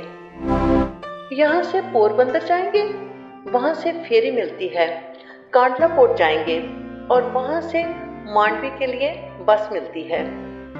आपने खाना खाया है? नहीं, एयरपोर्ट से बाहर जाकर खाएंगे। मैं आपकी कोई सहायता कर सकता हूँ? आपका बहुत धन्यवाद। आपने पूछा तो सही। वहाँ जानजीबार में भी बहुत सिख थे जिन्हें निकाल दिया गया। हमारे भी बड़े मित्र सिख थे। बड़ी दिलदार कौम है, मददगार लोग हैं। वाहिगुरु की बहुत कृपा है आप लोगों पर। आपका बेटा भी आपके साथ काम करता था? अभी तो पढ़ता था, बेटियां भी पढ़ती थी। अब तो सब कुछ नए से शुरू करना है। मांडवी जाकर कुछ सोचेंगे। मैं तो कुछ नहीं कर सकता, कारोबार के लिए पूंजी भी नहीं है। अब बेटे को ही कोई काम धाम या नौकरी करनी होगी। वैसे मांडवी तो छोटा सा कस्बा है, पता नहीं क्या करेंगे। फिलहाल तो जान और इज्जत बचाकर आए हैं अपने वतन में। आप मुझे अपना पता दे दें, मैं कुछ कर सकूं आपके बेटे के लिए तो अवश्य करूंगा। मेरे घर चलें, भोजन करें, 1-2 दिन रुकें, सोचें, फिर आगे जाएं। गुरसेवक ਨੂੰ ਮਨੁੱਖਤਾ ਦੇ ਨਾਤੇ ਉਹਨਾਂ ਤੇ ਬੜਾ ਤਰਸ ਆਇਆ। ਸੋਚਣ ਲੱਗਾ, ਕਿਵੇਂ ਆਪਣਾ ਸਭ ਕੁਝ ਛੱਡ ਕੇ, ਤਿਆਗ ਕੇ ਲੋਕ ਨਿਸ਼ਕਾਸਤ ਕੀਤੇ ਜਾਂਦੇ ਨੇ। ਅਗਰ ਕੋਈ ਦੇਸ਼ ਆਜ਼ਾਦ ਵੀ ਹੋਇਆ ਤਾਂ ਕੀ ਜਿਹੜੀਆਂ ਬਾਹਰਲੀਆਂ ਕੌਮਾਂ ਉੱਥੇ ਕਈ ਮੁੱਦਤਾਂ ਤੋਂ ਵਸਦੀਆਂ ਨੇ, ਉਹ ਉਹਨਾਂ ਦੀ ਆਜ਼ਾਦੀ ਵਿੱਚ ਖੱਲਲ ਪਾਉਣਗੀਆਂ? ਕੈਸੀ ਖੁਦਗਰਜ਼ ਸੋਚਿਆ। ਗੁਰਸੇਵਕ ਨੇ ਆਪਣਾ ਪਤਾ ਦਿੱਤਾ ਤੇ ਉਹਨਾਂ ਨੂੰ ਭਰੋਸਾ ਦੇ ਕੇ ਵਿਦਾ ਕੀਤਾ। ਕੁਝ ਦਿਨ ਬਾਅਦ ਗੁਰਸੇਵਕ ਨੂੰ ਉਸ ਪਰਿਵਾਰ ਦੇ ਬੇਟੇ ਪ੍ਰਕਾਸ਼ ਦਾ ਪੱਤਰ ਆਇਆ। ਉਸਨੇ ਗੁਰਸੇਵਕ ਨਾਲ ਮੁਲਾਕਾਤ ਨੂੰ ਇੱਕ ਸੁਪਨੇ ਨੂੰ ਸਾਕਾਰ ਹੁੰਦਾ ਵਰਣਨ ਕੀਤਾ। ਉਸਦੇ ਪਿਤਾ ਗੁਰਸੇਵਕ ਨੂੰ ਹਰ ਰੋਜ਼ ਯਾਦ ਕਰਦੇ ਹਨ ਤੇ ਸਿੱਖ ਕੌਮ ਦੀ ਬੜੀ ਹੀ ਪ੍ਰਸ਼ੰਸਾ ਕਰਦੇ ਹਨ। ਉਹ ਆਪਣੇ ਘਰ ਨੂੰ ਨਵੇਂ ਤੋਂ ਬਣਾ ਰਹੇ ਹਨ। ਉਸਦੇ ਪਿਤਾ ਦੀ ਇਹ ਤਮੰਨਾ ਹੈ ਕਿ ਨਵੇਂ ਘਰ ਦੇ ਉਦਘਾਟਨ ਵਾਸਤੇ ਤੁਹਾਨੂੰ ਬੁਲਾਉਣਗੇ। ਆਸ ਹੈ ਤੁਸੀਂ ਅਵਸ਼ ਆਓਗੇ। ਗੁਰਸੇਵਕ ਨੂੰ ਚੰਗਾ ਲੱਗਿਆ। ਉਸਨੇ ਸੋਚਿਆ, ਮੈਂ ਉਹਨਾਂ ਨੂੰ ਕੀ ਦਿੱਤਾ? ਸਿਰਫ ਪਿਆਰ ਦੇ 2 ਬੋਲ ਹੀ ਤਾਂ ਬੋਲੇ ਹਨ। ਇੱਜ਼ਤ ਨਾਲ ਇੱਜ਼ਤ ਮਿਲਦੀ ਹੈ। ਦੂਜੇ ਨੂੰ ਪਿਆਰ ਕਰਨ ਨਾਲ ਪਿਆਰ ਹੀ ਮਿਲਦਾ ਹੈ। ਪਤਾ ਨਹੀਂ ਲੋਕ ਨਫ਼ਰਤ ਦੀਆਂ ਉੱਚੀਆਂ ਕੰਧਾਂ ਕਿਉਂ ਉਸਾਰਦੇ ਨੇ। ਈਸ਼ਵਰ ਨੇ ਮਨੁੱਖ ਨੂੰ ਮਨੁੱਖ ਦਾ ਭਰਾ ਬਣਾ ਕੇ ਭੇਜਿਆ ਹੈ, ਫਿਰ ਭਰਾ ਨਾਲ ਹੀ ਵਿਤਕਰਾ ਕਿਉਂ? ਗੁਰਸੇਵਕ ਨੇ ਵੀ ਲਿਖ ਭੇਜਿਆ, ਆਪ ਦੇ ਪੱਤਰ ਨੇ ਮੇਰੇ ਮਾਨ ਸਨਮਾਨ ਨੂੰ ਹੋਰ ਉੱਚਾ ਕੀਤਾ ਹੈ। ਤੁਹਾਡਾ ਪਰਿਵਾਰ ਮੈਨੂੰ ਆਪਣਾ ਹੀ ਪਰਿਵਾਰ ਜਾਪਿਆ ਹੈ। ਸ਼ਾਇਦ ਪਿਛਲੇ ਜਨਮ ਦਾ ਕੋਈ ਰਿਸ਼ਤਾ ਹੋਵੇ। ਕਿਸੇ ਵੀ ਸ਼ੈ ਦੀ ਪੈਸੇ ਧੇਲੇ ਦੀ ਲੋੜ ਹੋਵੇ ਤਾਂ ਬੇਝਿਜਕ ਲਿਖ ਦੇਣਾ। ਪ੍ਰਕਾਸ਼ ਮੈਨੂੰ ਆਪਣਾ ਵੱਡਾ ਭਰਾ ਹੀ ਸਮਝਣਾ। ਇੱਕ ਹੋਰ ਪਰਿਵਾਰ ਨਾਲ ਉਸਨੇ ਸੰਬੰਧ ਜੋੜ ਲਏ। ਇਹ ਉਸਦੀ ਵਡਿਆਈ ਸੀ ਜਾਂ ਉਸਦੇ ਦਿਲ ਦਾ ਵਲਵਲਾ। ਫਿਰ 4-5 ਮਹੀਨੇ ਬਾਅਦ ਉਹਨਾਂ ਦੇ ਮਕਾਨ ਬਣਨ ਤੇ ਉਹ ਮਾਂਡਵੀ ਗਿਆ। ਇਹ ਬੰਦਰਗਾਹ ਸੀ। ਪੁਰਾਣੇ ਵਕਤਾਂ ਵਿੱਚ ਬਹੁਤੇ ਇਸ ਇਲਾਕੇ ਦੇ ਵਪਾਰੀ ਬਾਹਰਲੇ ਮੁਲਕਾਂ ਵਿੱਚ ਇੱਥੋਂ ਹੀ ਜਾਂਦੇ ਸਨ। ਵਪਾਰ ਦਾ ਵੱਡਾ ਕੇਂਦਰ ਹੁੰਦਾ ਸੀ। ਗੁਰਸੇਵਕ ਦੀ ਆਓ ਭਗਤ ਖਾਸ ਮਹਿਮਾਨ ਵਾਂਗ ਹੋਈ। ਸਾਰਾ ਪਰਿਵਾਰ ਬਹੁਤ ਖੁਸ਼ ਹੋਇਆ ਤੇ ਬੜੀ ਪ੍ਰਸ਼ੰਸਾ ਕੀਤੀ। ਉਹ 2 ਦਿਨ ਉੱਥੇ ਰਿਹਾ। ਬੀਚ ਤੇ ਉਸ ਨੂੰ ਲੈ ਕੇ ਗਏ। ਪ੍ਰਕਾਸ਼ ਤੇ ਉਸ ਦੀਆਂ ਭੈਣਾਂ ਨਾਲ ਬਹੁਤ ਮਸਤੀ ਕੀਤੀ ਤੇ ਉਹ ਵੀ ਆਪਣੇ ਭਰਾ ਤੋਂ ਵੱਧ ਉਸ ਨਾਲ ਘੁਲ ਮਿਲ ਗਈਆਂ। ਉਹਨਾਂ ਨੂੰ ਵੀ ਗੁਰਸੇਵਕ ਆਪਣੇ ਭਰਾ ਤੋਂ ਵੱਧ ਲੱਗਿਆ। ਇਵੇਂ ਉਸ ਦੇ ਪਿਆਰ ਨੇ, ਸੁਭਾਅ ਨੇ ਜਾਤ, ਧਰਮ ਤੇ ਬੋਲੀ ਤੋਂ ਉੱਪਰ ਹੋ ਕੇ ਮਨੁੱਖਤਾ ਦਾ ਸਬੂਤ ਦਿੱਤਾ। ਵਾਪਸ ਆਉਣ ਤੇ ਗੁਰਸੇਵਕ ਨੇ ਕਿਸੇ ਠੇਕੇਦਾਰ ਕੋਲ ਪ੍ਰਕਾਸ਼ ਨੂੰ ਲਗਵਾ ਦਿੱਤਾ ਤੇ ਆਪਣੀ ਮਿਹਨਤ, ਮੁਸ਼ੱਕਤ ਤੇ ਇਮਾਨਦਾਰੀ ਕਾਰਨ ਤਰੱਕੀ ਕਰ ਗਿਆ ਤੇ ਆਪ ਵੀ ਇੱਕ ਦਿਨ ਛੋਟੇ-ਛੋਟੇ ਠੇਕੇ ਲੈਣ ਲੱਗ ਗਿਆ ਤੇ ਵੱਡਾ ਠੇਕੇਦਾਰ ਬਣ ਗਿਆ। ਭੈਣਾਂ ਦੀ ਵੀ ਪੜ੍ਹਾਈ ਵਿੱਚ ਆਰਥਿਕ ਮਦਦ ਕਰਦਾ ਰਿਹਾ ਤੇ ਉਹ ਵੀ ਡਿਗਰੀ ਪਾਸ ਕਰ ਗਈਆਂ। ਇਸ ਤਰ੍ਹਾਂ ਉਸਨੇ ਇੱਕ ਪਰਿਵਾਰ ਦੀ ਸਹਾਇਤਾ ਕਰਕੇ ਮਾਯੂਸੀ ਤੋਂ ਕੱਢਿਆ ਤੇ ਉਹਨਾਂ ਦੇ ਸੋਹਣੇ ਤੇ ਖੁਸ਼ਹਾਲ ਜੀਵਨ ਲਈ ਯੋਗਦਾਨ ਦਿੱਤਾ। ਜਾਮਨਗਰ ਤੋਂ ਬਾਅਦ ਗੁਰਸੇਵਕ ਦੀ ਬਦਲੀ ਅੰਮ੍ਰਿਤਸਰ ਹੋ ਗਈ। ਰਾਜਾ ਸਾਂਸੀ ਰੋਡ ਤੇ ਆਫਿਸਰ ਰਿਹਾਇਸ਼ੀ ਫਲੈਟਾਂ ਵਿੱਚ ਫਲੈਟ ਮਿਲ ਗਿਆ। ਇੱਕ ਬੇਟੀ ਵੀ ਹੋ ਗਈ ਸੀ। ਪੂਰਾ ਟੱਬਰਦਾਰ ਹੋ ਗਿਆ ਸੀ। ਉਹ ਆਪਣੇ ਫਜ਼ੂਲ ਖਰਚੇ ਘੱਟ ਕਰਕੇ ਲੋੜਵੰਦਾਂ ਦੀ ਸਹਾਇਤਾ ਕਰਦਾ, ਜਿਸ ਤੋਂ ਆਨੰਦੀ ਨੂੰ ਬਹੁਤ ਚਿੜ ਹੁੰਦੀ ਤੇ ਖਿਝ ਜਾਂਦੀ। ਉਹ ਕਈ ਵਾਰੀ ਬੁੜਬੁੜ ਵੀ ਕਰਦੀ ਰਹਿੰਦੀ, ਪਰ ਗੁਰਸੇਵਕ ਨੂੰ ਇਸ ਦੀ ਕੋਈ ਪਰਵਾਹ ਨਹੀਂ ਹੁੰਦੀ। ਉਸਨੇ ਜੋ ਕਰਨਾ ਹੁੰਦਾ ਬੇਝਿਜਕ ਕਰਦਾ। ਕਈ ਵਾਰ ਪਤਨੀ ਨੂੰ ਮੈਸ ਵੀ ਲੈ ਕੇ ਜਾਂਦਾ। ਉੱਥੇ ਕੋਈ ਨਾ ਕੋਈ ਸਮਾਰੋਹ ਹੁੰਦਾ, ਕਦੀ ਕਿਸੇ ਦਾ ਜਨਮ ਦਿਨ ਜਾਂ ਵਿਆਹ ਦੀ ਵਰ੍ਹੇਗੰਢ, ਕਦੀ ਕਿਸੇ ਦੀ ਤਰੱਕੀ ਆਦਿ।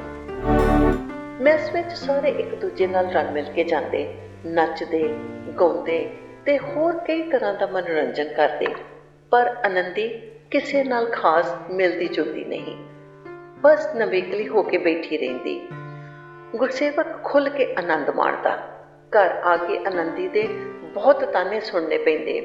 ਕਈ ਪ੍ਰਕਾਰ ਦੇ ਉਸ ਤੇ ਇਲਜ਼ਾਮ ਲਾਉਂਦੀ, ਫਲਾਣੀ ਨੂੰ ਤੁਸੀਂ ਇੰਜ ਫੜਿਆ, ਫਲਾਣੀ ਨਾਲ ਹੱਸ-ਹੱਸ ਕੇ ਗੱਲਾਂ ਤੇ ਮਜ਼ਾਕ ਕਰਦੇ ਰਹੇ ਜਿਵੇਂ ਤੁਹਾਡੀ ਪਤਨੀ ਹੋਵੇ, ਤੇ ਵਗੈਰਾ ਵਗੈਰਾ। ਕਈ ਵਾਰ ਗੁਰਸੇਵਕ ਉਸ ਨੂੰ ਸਮਝਾਉਂਦਾ, ਪਾਰਟੀਆਂ ਦੀ ਇਹ ਰੀਤ ਤੇ ਰਵਾਇਤ ਹੈ, ਤੂੰ ਇੱਕ ਪਾਸੇ ਹੋ ਕੇ ਬੈਠੀ ਰਹਿੰਦੀ ਹੈ ਪੇਂਡੂਆਂ ਵਾਂਗ, ਚੰਗਾ ਨਹੀਂ ਲੱਗਦਾ। ਮੈਨੂੰ ਵੀ ਚੰਗਾ ਨਹੀਂ ਲੱਗਦਾ ਕਿਸੇ ਦੀਆਂ ਬਾਹਾਂ ਵਿੱਚ ਨੱਚਣਾ। ਕਿੰਨਾ ਬੇਹੂਦਾ ਤੇ ਸ਼ਰਮਸਾਰ ਹੈ ਸਭ ਕੁਝ। ਮੈਨੂੰ ਨਾਲ ਲੈ ਕੇ ਨਾ ਜਾਇਆ ਕਰੋ, ਮੈਂ ਕਦੀ ਨਹੀਂ ਜਾਵਾਂਗੀ। ਇਹੋ ਜਿਹੀਆਂ ਪਾਰਟੀਆਂ ਤੁਹਾਨੂੰ ਹੀ ਮੁਬਾਰਕ ਹੋਣ। ਤੇ ਕੱਪੜੇ ਬਦਲ ਕੇ ਬਿਸਤਰੇ ਤੇ ਮੂੰਹ ਫੇਰ ਕੇ ਲੇਟ ਜਾਂਦੀ। ਉਸ ਦੀ ਸੰਕੀਰਨ ਸੋਚ ਦਿਨ ਬ ਦਿਨ ਵੱਧਦੀ ਜਾਂਦੀ। ਕਿਸੇ ਦੀ ਤੀਵੀਂ ਨਾਲ ਗੁਰਸੇਵਕ ਨੂੰ ਗੱਲਾਂ ਕਰਦੇ ਵੇਖਦੀ ਤਾਂ ਬਿਫਰ ਜਾਂਦੀ। ਕਈ ਤਰ੍ਹਾਂ ਦੇ ਇਲਜ਼ਾਮ ਲਾਉਂਦੀ, ਪਰ ਉਹ ਚੁੱਪਚਾਪ ਸੁਣ ਲੈਂਦਾ। ਹਾਂ, ਉਸ ਦੇ ਦਿਲੋਂ ਦਿਮਾਗ ਤੋਂ ਇੰਦੂ ਦੀ ਸੂਰਤ ਕਦੀ ਅਲੋਪ ਨਹੀਂ ਹੁੰਦੀ। ਰਾਤ ਨੂੰ ਸੌਣ ਲੱਗਿਆ ਉਸ ਦੀ ਯਾਦ ਆਉਂਦੀ, ਕਈ ਤਰ੍ਹਾਂ ਦੀ ਕਲਪਨਾ ਕਰਦਾ, ਸੋਚਾਂ ਵਿੱਚ ਕਈ ਕਹਾਣੀਆਂ ਘੜਦਾ ਰਹਿੰਦਾ ਉਸ ਦੇ ਬਾਰੇ। ਸੋਚਦੇ ਸੋਚਦੇ ਸੌਂ ਜਾਂਦਾ। ਰਾਤ ਨੂੰ ਵੀ ਕਦੀ ਕਦੀ ਨੀਂਦ ਖੁੱਲ੍ਹਦੀ ਤਾਂ ਉਸ ਬਾਰੇ ਸੋਚਦਾ। ਤੜਕੇ ਉੱਠਦਿਆਂ ਈਸ਼ਵਰ ਦਾ ਨਾਂ ਲੈਣ ਤੋਂ ਪਹਿਲੇ ਉਸ ਦਾ ਨਾਂ ਹੀ ਉਸ ਦੀ ਸੋਚ ਵਿੱਚ ਆਉਂਦਾ। ਜਦੋਂ ਤੋਂ ਉਹ ਇੰਦੂ ਨਾਲੋਂ ਵਿਛੜਿਆ ਸੀ, ਤਦ ਤੋਂ ਉਸ ਦਾ ਇਹੋ ਹੀ ਨਿਯਮ ਸੀ। ਨਾ ਚਾਹੁੰਦੇ ਵੀ ਉਹ ਉਸ ਨੂੰ ਯਾਦ ਕਰਦਾ ਤੇ ਦਲੀਲਾਂ ਬੁਣਦਾ ਰਹਿੰਦਾ। ਇਹ ਉਸ ਦੇ ਜੀਵਨ ਦਾ ਅਟੁੱਟ ਅੰਗ ਸੀ। ਅੰਮ੍ਰਿਤਸਰ ਸ਼ਹਿਰ ਉਸ ਦੇ ਕਿਰਿਆ ਕਰਮ ਦੀ ਜਨਮ ਭੂਮੀ ਸੀ। ਗੁਰੂ ਰਾਮਦਾਸ ਜੀ ਦੀ ਨਗਰੀ ਉਸ ਦੇ ਲਈ ਸਵਰਗ ਸੀ। ਬੜੀ ਸ਼ਰਧਾ ਤੇ ਚਾਅ ਨਾਲ ਹਫ਼ਤੇ ਵਿੱਚ ਇੱਕ ਵਾਰੀ ਜ਼ਰੂਰ ਦਰਬਾਰ ਸਾਹਿਬ ਮੱਥਾ ਟੇਕਣ ਜਾਂਦਾ। ਸਰਦੀ ਵਿੱਚ ਆਪਣੇ ਪਿਤਾ ਨੂੰ ਬੁਲਾਉਂਦਾ, ਕਈ ਧਾਰਮਿਕ ਸਥਾਨਾਂ ਦੀ ਯਾਤਰਾ ਕਰਾਉਂਦਾ, ਜਿਸ ਨਾਲ ਉਸ ਨੂੰ ਤਸੱਲੀ ਹੁੰਦੀ ਤੇ ਆਨੰਦ ਮਿਲਦਾ। ਉਸ ਦੇ ਪਿਤਾ ਵੀ ਕਾਫੀ ਬਿਰਧ ਹੋ ਗਏ ਸਨ, ਪਰ ਆਪਣੇ ਪਿੰਡ ਹੀ ਰਹਿੰਦੇ, ਜ਼ਮੀਨ ਜਾਇਦਾਦ ਦੀ ਨਿਗਰਾਨੀ ਰੱਖਦੇ, ਭਾਣਜੇ ਦੇ ਬੱਚਿਆਂ ਨਾਲ ਹੀ ਖੇਡ ਕੇ ਖੁਸ਼ੀ ਹਾਸਲ ਕਰਦੇ। ਬੱਚੇ ਵੀ ਵੱਡੇ ਹੋ ਗਏ ਸਨ। ਗੁਰਸੇਵਕ ਦੀ ਭਤੀਜੀ ਵੀ ਵਿਆਹੁਣ ਜੋਗੀ ਹੋ ਗਈ ਸੀ। ਉਹ ਉਹਨਾਂ ਬੱਚਿਆਂ ਬਾਰੇ ਵੀ ਸੋਚਦਾ। ਇੱਕ ਦਿਨ ਉਸ ਨੂੰ ਤਾਰ ਮਿਲੀ ਕਿ ਉਸ ਦੇ ਤਾਏ ਦੇ ਲੜਕੇ ਨਾਲ ਕੋਈ ਹਾਦਸਾ ਹੋ ਗਿਆ। ਅੱਤਵਾਦੀਆਂ ਨੇ ਉਸ ਨੂੰ ਮਾਰ ਦਿੱਤਾ। ਉਹ ਪਰਿਵਾਰ ਸਮੇਤ ਹਵਾਈ ਜਹਾਜ਼ ਰਾਹੀਂ ਕਸ਼ਮੀਰ ਚਲਾ ਗਿਆ। ਸੰਸਕਾਰ ਵਾਸਤੇ ਗੁਰਸੇਵਕ ਦੀ ਉਡੀਕ ਸੀ। ਉਸ ਦੇ ਪਹੁੰਚਣ ਤੇ ਸੰਸਕਾਰ ਕੀਤਾ ਗਿਆ। ਉਮਰ ਵਿੱਚ ਗੁਰਸੇਵਕ ਤੋਂ ਕਾਫੀ ਛੋਟਾ ਸੀ। ਸ਼ਾਦੀशुदा ਸੀ। 2 ਛੋਟੇ ਬੱਚੇ ਵੀ ਸਨ। ਗੁਰਸੇਵਕ ਨੂੰ ਉਸ ਨਾਲ ਬਹੁਤ ਪਿਆਰ ਸੀ। ਪੁਲਿਸ ਵਿੱਚ ਨੌਕਰੀ ਕਰਦਾ ਸੀ ਤੇ ਉਗਰਵਾਦੀਆਂ ਦੀ ਹਿੱਟ ਲਿਸਟ ਵਿੱਚ ਸੀ। ਉਸ ਦੀ ਪਤਨੀ ਰੋ ਰੋ ਕੇ ਬੇਹਾਲ ਸੀ। ਜਦੋਂ ਗੁਰਸੇਵਕ ਪਹੁੰਚਿਆ, ਆਪਣੇ ਪਤੀ ਦੇ ਮ੍ਰਿਤ ਸਰੀਰ ਨੂੰ ਸੰਬੋਧਨ ਕਰਕੇ ਕੁਰਲਾਈ, ਵੇਖੋ ਕੌਣ ਆਇਆ ਹੈ, ਉੱਠ ਜਾਓ, ਤੁਹਾਡੇ ਵੀਰ ਜੀ ਆਏ ਹਨ, ਜਿਨ੍ਹਾਂ ਨੂੰ ਤੁਸੀਂ ਆਪਣਾ ਆਦਰਸ਼ ਮੰਨਦੇ ਹੋ, ਜਿਨ੍ਹਾਂ ਨਾਲ ਸਭ ਤੋਂ ਵੱਧ ਪਿਆਰ ਕਰਦੇ ਹੋ। ਉੱਠੋ, ਅੱਖਾਂ ਖੋਲੋ, ਵੇਖੋ। ਵੈਣ ਪਾ ਕੇ ਵਿਚਾਰੀ ਨਿਢਾਲ ਹੋ ਰਹੀ ਸੀ। ਗੁਰਸੇਵਕ ਨੇ ਉਸ ਨੂੰ ਸੰਭਾਲਿਆ, ਦਿਲ ਨਾਲ ਲਗਾਇਆ, ਉਸ ਦੇ ਅਥਰੂ ਪੂੰਝੇ, ਉਸ ਨੂੰ ਸ਼ਾਂਤ ਕੀਤਾ ਤੇ ਫਿਰ ਸੰਸਕਾਰ ਲਈ ਲੈ ਗਏ। ਉਹ ਵਿਚਾਰੀ ਦੁਹੱਥੜ ਪਿੱਟਦੀ ਰਹੀ। ਉਸ ਦੇ ਰੋਣੇ ਨੇ ਸਾਰਿਆਂ ਨੂੰ ਰਵਾ ਦਿੱਤਾ। ਬਹੁਤ ਵੱਡਾ ਦੁੱਖ ਸੀ ਪਰਿਵਾਰ ਲਈ, ਕਿਉਂਕਿ ਮਰਨ ਵਾਲਾ ਹਾਲੀ ਮਸਾਂ 25-26 ਸਾਲ ਦਾ ਸੀ। ਛੋਟਾ ਸੀ ਤੇ ਭਰੀ ਜਵਾਨੀ ਵਿੱਚ ਮਾਰ ਦਿੱਤਾ ਗਿਆ ਸੀ। ਕੁਝ ਸਾਲ ਤੋਂ ਕਸ਼ਮੀਰ ਦੇ ਹਾਲਾਤ ਵਿਗੜ ਰਹੇ ਸਨ। ਉਗਰਵਾਦ ਤੇ ਅਲੱਗਵਾਦ ਦੀ ਮੁਹਿੰਮ ਜ਼ੋਰ ਪਕੜ ਰਹੀ ਸੀ। ਕਸ਼ਮੀਰ ਵਿੱਚ ਇਸਲਾਮੀਕਰਨ ਦਾ ਬਿਗਲ ਵੱਜ ਚੁੱਕਾ ਸੀ। ਕਸ਼ਮੀਰੀ ਪੰਡਤਾਂ ਨਾਲ ਬਹੁਤ ਵਿਤਕਰਾ ਹੋਣ ਲੱਗ ਗਿਆ ਸੀ। ਉਹਨਾਂ ਦੀਆਂ ਧੀਆਂ ਭੈਣਾਂ ਨਿਸ਼ਾਨਾ ਬਣਨਾ ਸ਼ੁਰੂ ਹੋਈਆਂ। ਉਹਨਾਂ ਨੂੰ ਅਗਵਾ ਕਰਕੇ ਲੈ ਜਾਂਦੇ, ਉਹਨਾਂ ਦੀ ਇੱਜ਼ਤ ਲੁੱਟਦੇ, ਬਲਾਤਕਾਰ ਕਰਦੇ, ਆਪਣੀ ਹਵਸ ਪੂਰੀ ਕਰਕੇ ਸੜਕਾਂ ਤੇ ਛੱਡ ਜਾਂਦੇ ਜਾਂ ਮਾਰ ਦਿੰਦੇ। ਪੰਡਤਾਂ ਦੇ ਕਈ ਆਗੂਆਂ ਦਾ ਕਤਲ ਕਰ ਦਿੱਤਾ ਗਿਆ। ਬੜੀ ਦਹਿਸ਼ਤ ਤੇ ਡਰ ਨਾਲ ਪੰਡਤ ਜੀਵਨ ਗੁਜ਼ਾਰਨ ਤੇ ਮਜਬੂਰ ਹੋ ਗਏ। ਫਿਰ ਆਪਣੀ ਜਾਨ, ਇਮਾਨ ਤੇ ਇੱਜ਼ਤ ਬਚਾ ਕੇ ਕਸ਼ਮੀਰ ਛੱਡਣ ਲੱਗ ਪਏ। ਜਿਨ੍ਹਾਂ ਮੁਸਲਮਾਨਾਂ ਨਾਲ ਸਾਰੀ ਉਮਰ ਗੁਜ਼ਾਰੀ ਸੀ, ਭਾਈਚਾਰਾ ਸੀ, ਪਿਆਰ ਮੁਹੱਬਤ ਸੀ, ਉਹ ਮੂੰਹ ਮੋੜ ਗਏ, ਸ਼ਤਰੂ ਬਣ ਗਏ ਤੇ ਕਸ਼ਮੀਰੀ ਪੰਡਤ ਆਪਣੇ ਘਰ-ਬਾਰ ਛੱਡ ਕੇ ਬੇਘਰ ਹੋ ਗਏ। ਕੋਈ ਕਿਤੇ ਜਾ ਵਸਿਆ ਤੇ ਕੋਈ ਕਿਤੇ। ਇਹ ਬਹੁਤ ਵੱਡੀ ਤਰਾਸਦੀ ਸੀ ਇਸ ਕੌਮ ਲਈ, ਜਿਨ੍ਹਾਂ ਦਾ 5000 ਸਾਲ ਪੁਰਾਣਾ ਇਤਿਹਾਸ ਸੀ। ਜਿਹੜੇ ਇਸ ਧਰਤੀ ਦੇ ਮੂਲ ਵਾਸੀ ਸਨ, ਉਹਨਾਂ ਨੂੰ ਹੀ ਉਹਨਾਂ ਦੇ ਵਤਨ ਤੋਂ ਬੇਵਤਨ ਕਰ ਦਿੱਤਾ ਗਿਆ। ਜਿਹੜਾ ਉਹਨਾਂ ਦੇ ਆੜੇ ਆਇਆ, ਉਸ ਨੂੰ ਮਾਰ ਦਿੱਤਾ, ਕਤਲ ਕਰ ਦਿੱਤਾ। ਕਈ ਔਰਤਾਂ ਦੇ ਸੁਹਾਗ ਲੁੱਟੇ ਗਏ, ਕਈ ਬੱਚੇ ਅਨਾਥ ਕਰ ਦਿੱਤੇ। ਇਹ ਜਹਾਦ ਸੀ ਕਸ਼ਮੀਰ ਨੂੰ ਭਾਰਤ ਤੋਂ ਵੱਖ ਕਰਨ ਦਾ ਤੇ ਇਸਲਾਮੀ ਦੇਸ਼ ਬਣਾਉਣ ਦਾ।